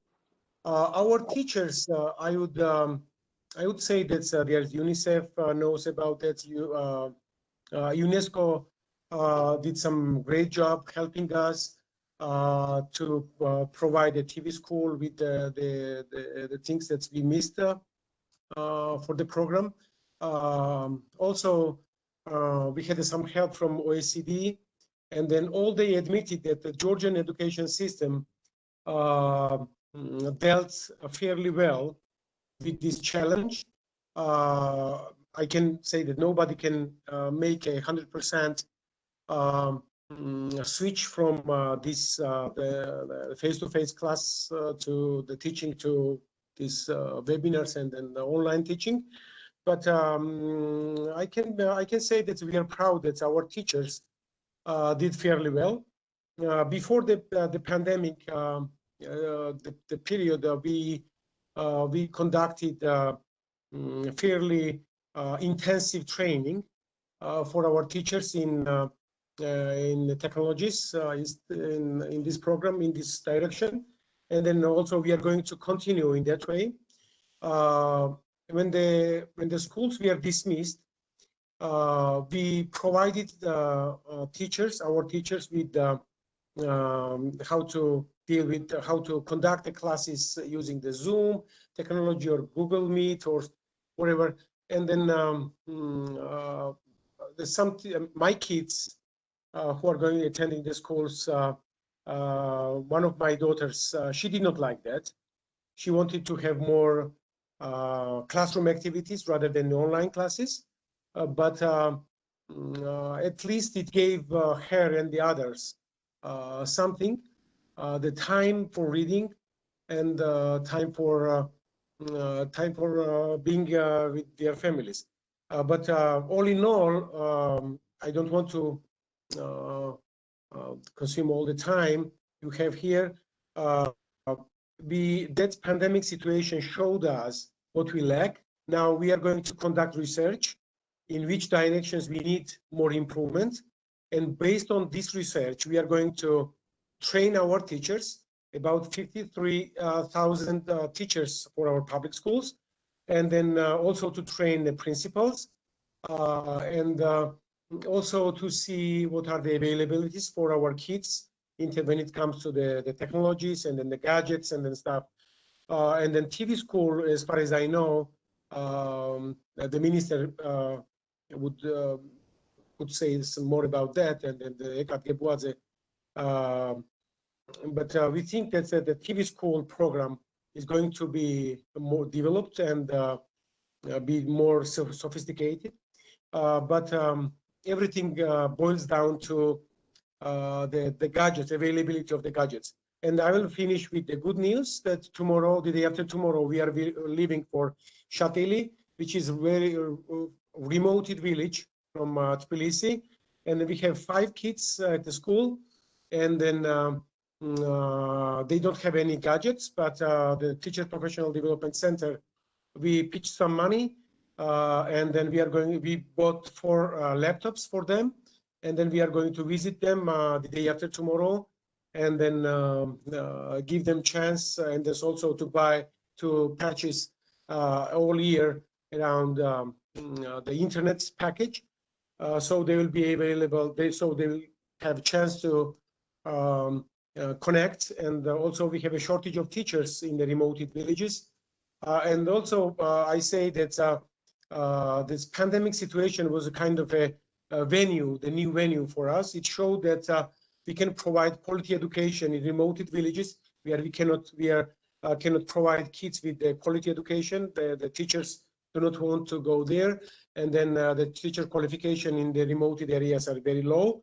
But online teaching could be considered as one of the means to provide those kids who are socially deprived, and then they cannot access, they cannot have quality education up there. Once again, thank you for Mr. Kaha, for this wonderful opportunity. And then we have the good news, another good news, that we are developing now electronic teachers house. This is a project we came up with, and then USAID is interested with this project. When I get back to Tbilisi, I want to contact to our UNICEF people who are doing excellent job. Whenever we have a problem in education, these people are first responders, how to say. And then Mr. Khalil, thank you for such a great work you do with your team, excellent team. And I mean, I know some works of the UNICEF does in every country, but we have exceptional UNICEF people in Georgia. We are going to present our ideas, electronic teachers house, and then we are going to provide our teachers with everything, the training and the webinars and the meetings, the research topics and the materials, just online.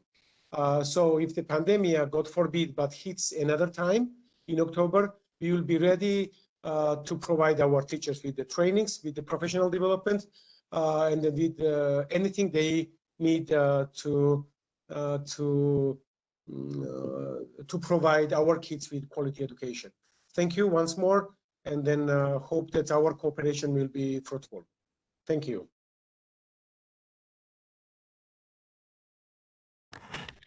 Thank you very much, Verika.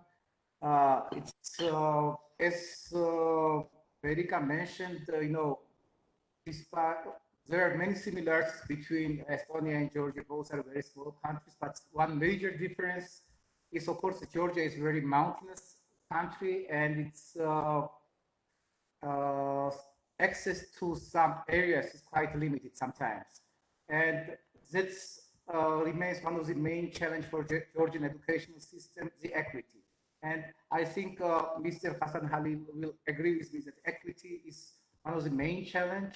And of course, the contribution of UNICEF to make sure this, that we have inclusive, equitable, and quality-driven education is very valuable. What's your opinion, Mr. Hassan? Hello. Hello. Hello. We hear you. Hello. Yes, you can hear me? We can hear you. Yes, thank you very much. So first, I mean, thank you very much for this session. Thank you very much for inviting UNICEF as well. And I will not repeat what my colleague, Mr. Jenkins, has said in the previous session.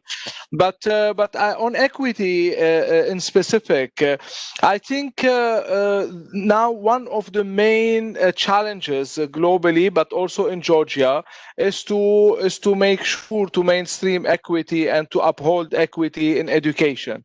Having said this, I would like to look at the COVID-19 crisis from an optimistic point of view, taking advantage of COVID-19 pandemic which has taught us already many lessons.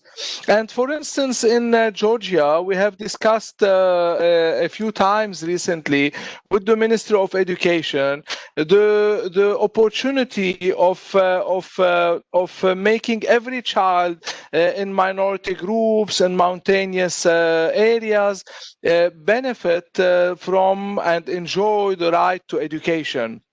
And this is possible to online learning or distance learning, remote learning. And these children, for instance, in the high mountains, living in the high mountains of Georgia, will leave their families to go to the cities, to the towns, to attend a school. At the same they have the right to education. So the lessons now taken from this COVID-19 allow us to establish this distance learning online learning programs, so they enjoy their right to education.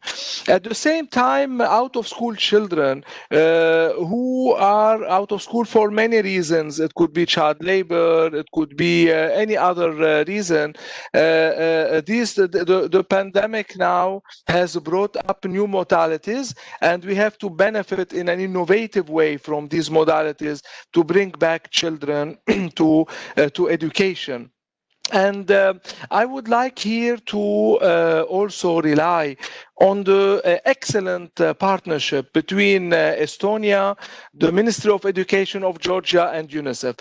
This tripartite partnership has already yielded many results, and many schools now are applying the Estonian teaching learning method, and we have been many times with Her Excellency the Ambassador and other colleagues from the embassy as well, and from Estonia. And we have agreed now with the Ministry of Education and with the additional support, very much appreciated additional support from Estonia, to expand the 15 schools, the great experience of the 15 model schools which apply the Estonian model to 100 schools all over Georgia, and thereafter even to all schools in Georgia, to make sure that these positive, constructive educational methods are applied in all the schools. Quality education is very much also linked to equity, because equitable education to all children should come with the quality. Otherwise, we would go back many years back before the child rights movement, where any school, any quality education used to be enough. So now we need education for every child, but a quality education and equitable one to all children. Thank you very much.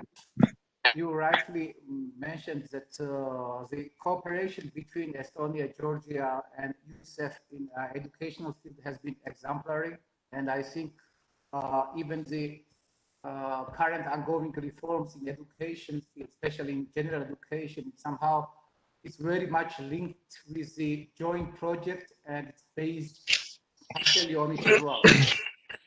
Same time, this close cooperation brought as well that, like, there are many Georgians who are studying at the universities in Estonia, and Estonia became a very popular destination for university students as well.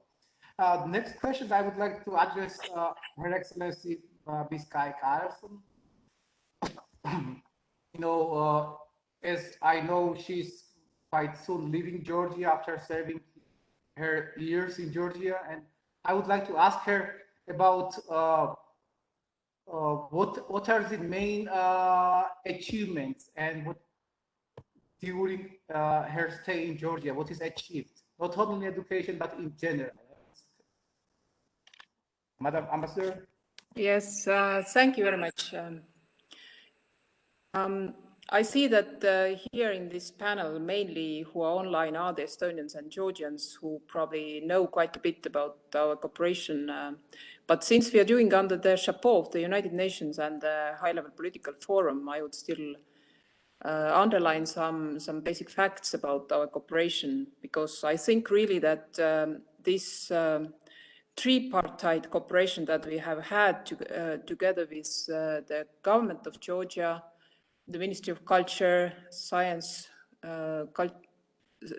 Education, Science, Culture and Sports, UNICEF and the Estonian Ministry of Education and the Foundation Innovet, that this is something that probably still other countries also can learn from. And Estonia, of course, has been actively helping Georgia in modernizing its education already more than 10 years, as was also mentioned by Minister Shenkeli. So this means that we have really done numerous projects, and not only on the field of secondary education, but also vocational education and training, and basically on all levels of education, also preschool. And also, as you mentioned, Kaha, we also have extensive cooperation on between our universities. So, but I would still say that probably the landmark project has been modernizing the teaching curriculums of the Georgian secondary schools that we have been doing together for 7 years, together with these 3 stakeholders. Strengthening access to quality education for children in Georgia is the name of the project, and really, as already also mentioned, 20 pilot schools were included, and 9 state universities. And what is the key ingredient, or something that could be valuable also for other countries in the United Nations, is that probably these countries who try to share their experience with the others need some similarity with the recipient. So Georgia, obviously, Estonia has some similar background, and coming from the same sort of system, we share common understanding about many things. Also, the timing issue is crucially important, because Estonia did its reforms already 15, 20 years ago. And those people who are doing those reforms are still there. They are still working in their more or less the same positions. So they are instrumental in teaching the Georgian teachers, and it is very important that those people who are doing this kind of experience sharing, that they know what they are talking about. It cannot be just somebody who is maybe been observing this all from the sides. Also, I would say that of crucial importance is the right stakeholders, because I wouldn't underestimate the UNICEF's role in all this. Estonia as a country is too small, so we have experts, but our implementation capacity is otherwise quite limited. So to have somebody who is able to mediate and who is able to help with the implementation of this whole project on the ground, it's really, really important. So education really being the cornerstone of economy and well-being, and of course also base for democratic development. I think it's really important what we are doing now, so tackling it in a bit broader context and under the SDGs. So everything is linked to everything, as we have learned in Estonia, and really I think that in our case the development of the good educational system has been the key ingredient that has helped us to develop economically and be the country that we are today. So, as it has been already mentioned several times, we have also several follow-up projects, and I really hope that Georgia one day is also showing the similar results that Estonia has today, because I see having served in Georgia for 4 years by now, that Georgia really has the same potential, and there are really people who are able to bring along the much needed change. So many processes and many reforms are underway, and of course this new school project that to a great extent takes into account also the results of the Estonian project is probably the major one. So thank you, and ready to take your questions. Thank you very much, Your Excellency. You rightly mentioned the new school model we are now implementing. It's more or less based on our joint project. And of course, the Estonian contribution has been very important. I would like to ask any participants who would like to ask questions to our panelists.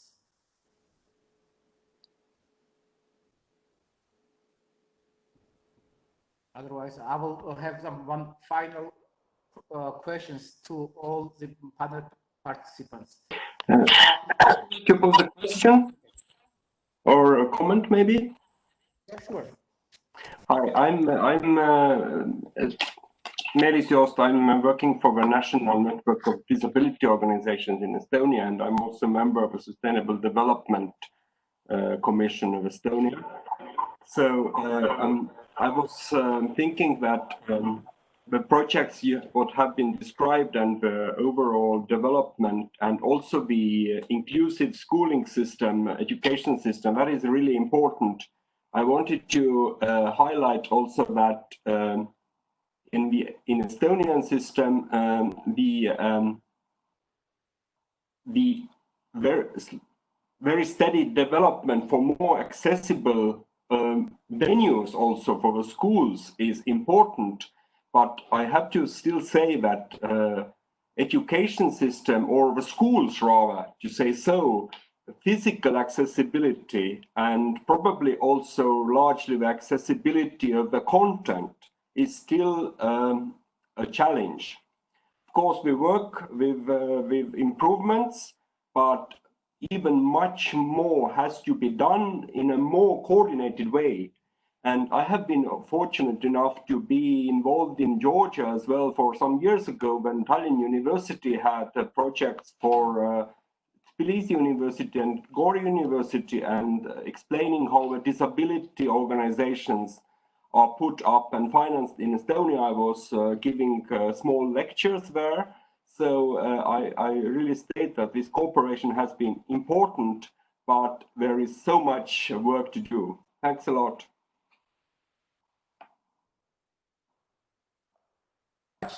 Any other comments or questions?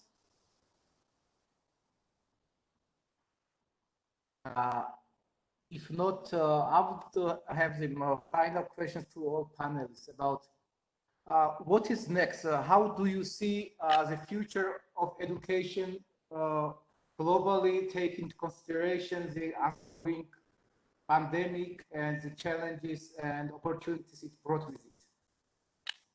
Please, the floor is yours.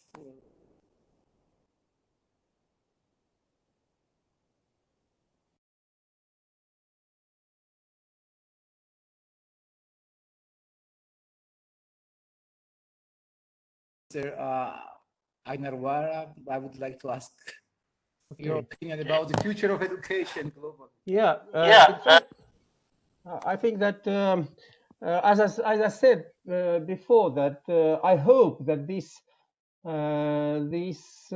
extraordinary situation will be not restricted only to the COVID-19, and we will not be preparing only for the next crisis, because I think that e-learning, it is a natural part of the studies.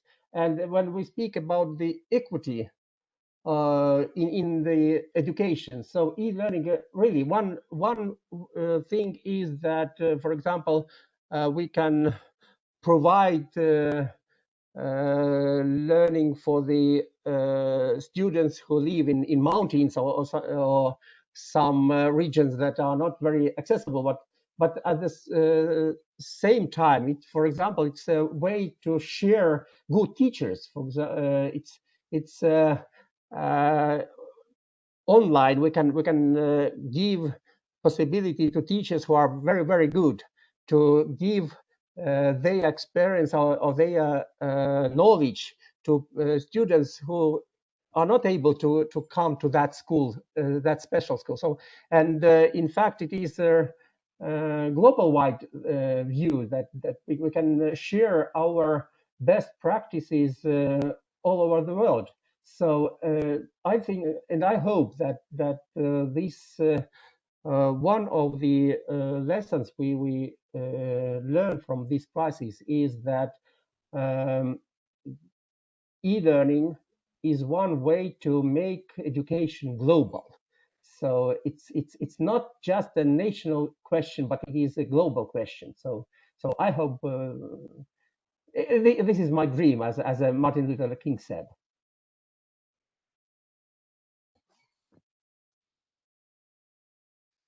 Mr. Khalil, maybe a few words about the future of education, perspective. The main aim of education is learning, and the objective of education, as per Article 29 of the Convention on the Rights of the Child, is the development of the personality of the child. So this is the most important thing. I mean, in person, e-learning, online, distance learning, our focus should remain.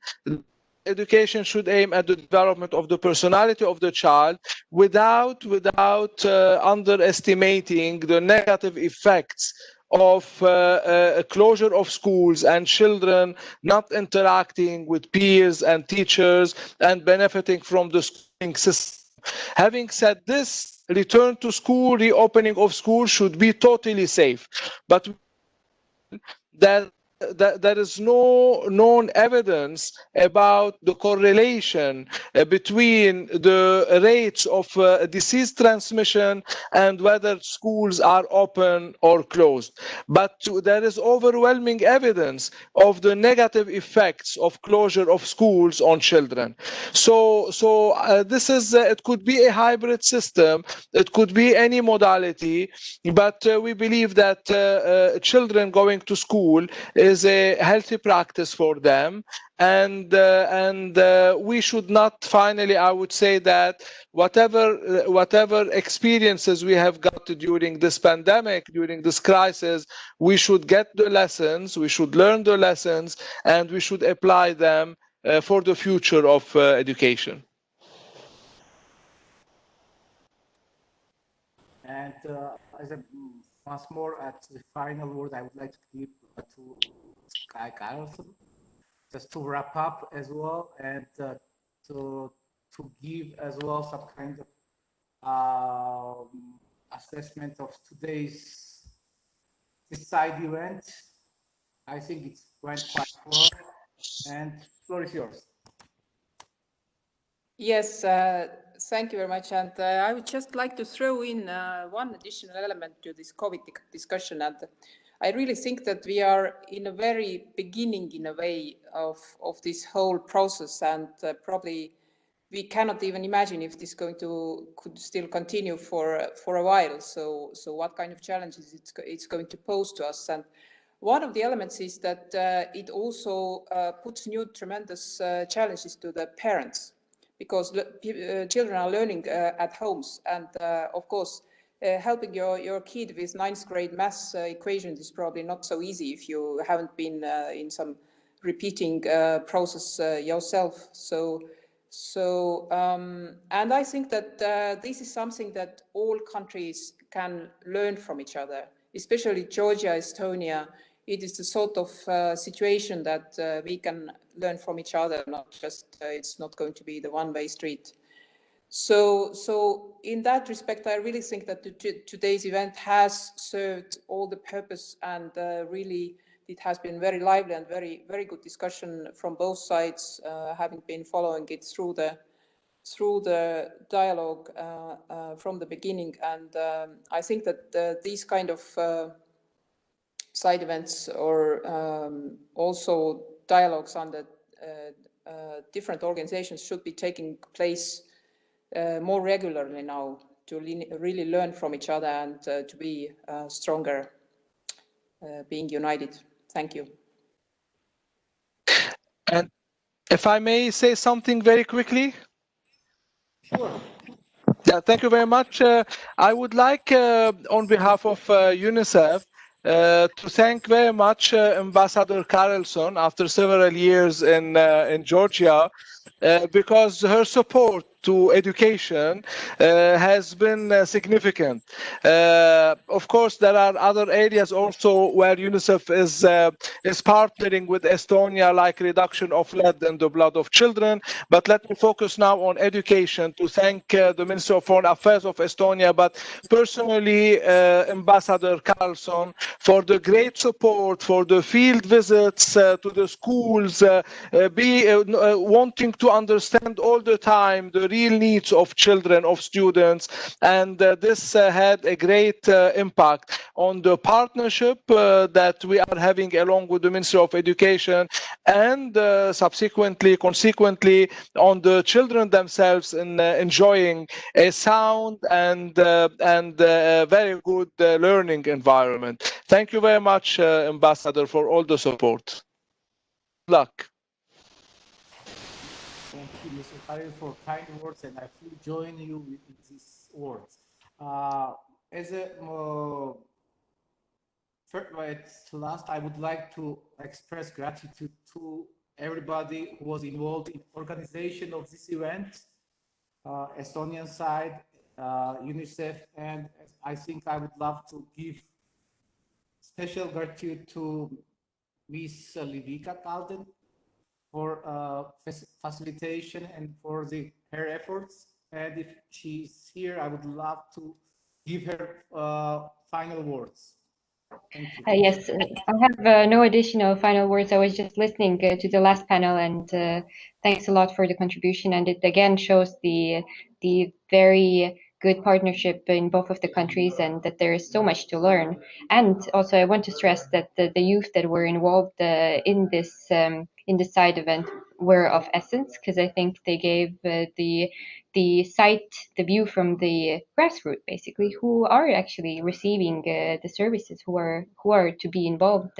So, and once again, I apologize for my microphone, but I'm always happy to amuse the participants. I think there's a little too much seriousness in those side events. So thanks a lot also for convening the second panel. Thanks. Thank you. Thank you very much. Bye, everybody.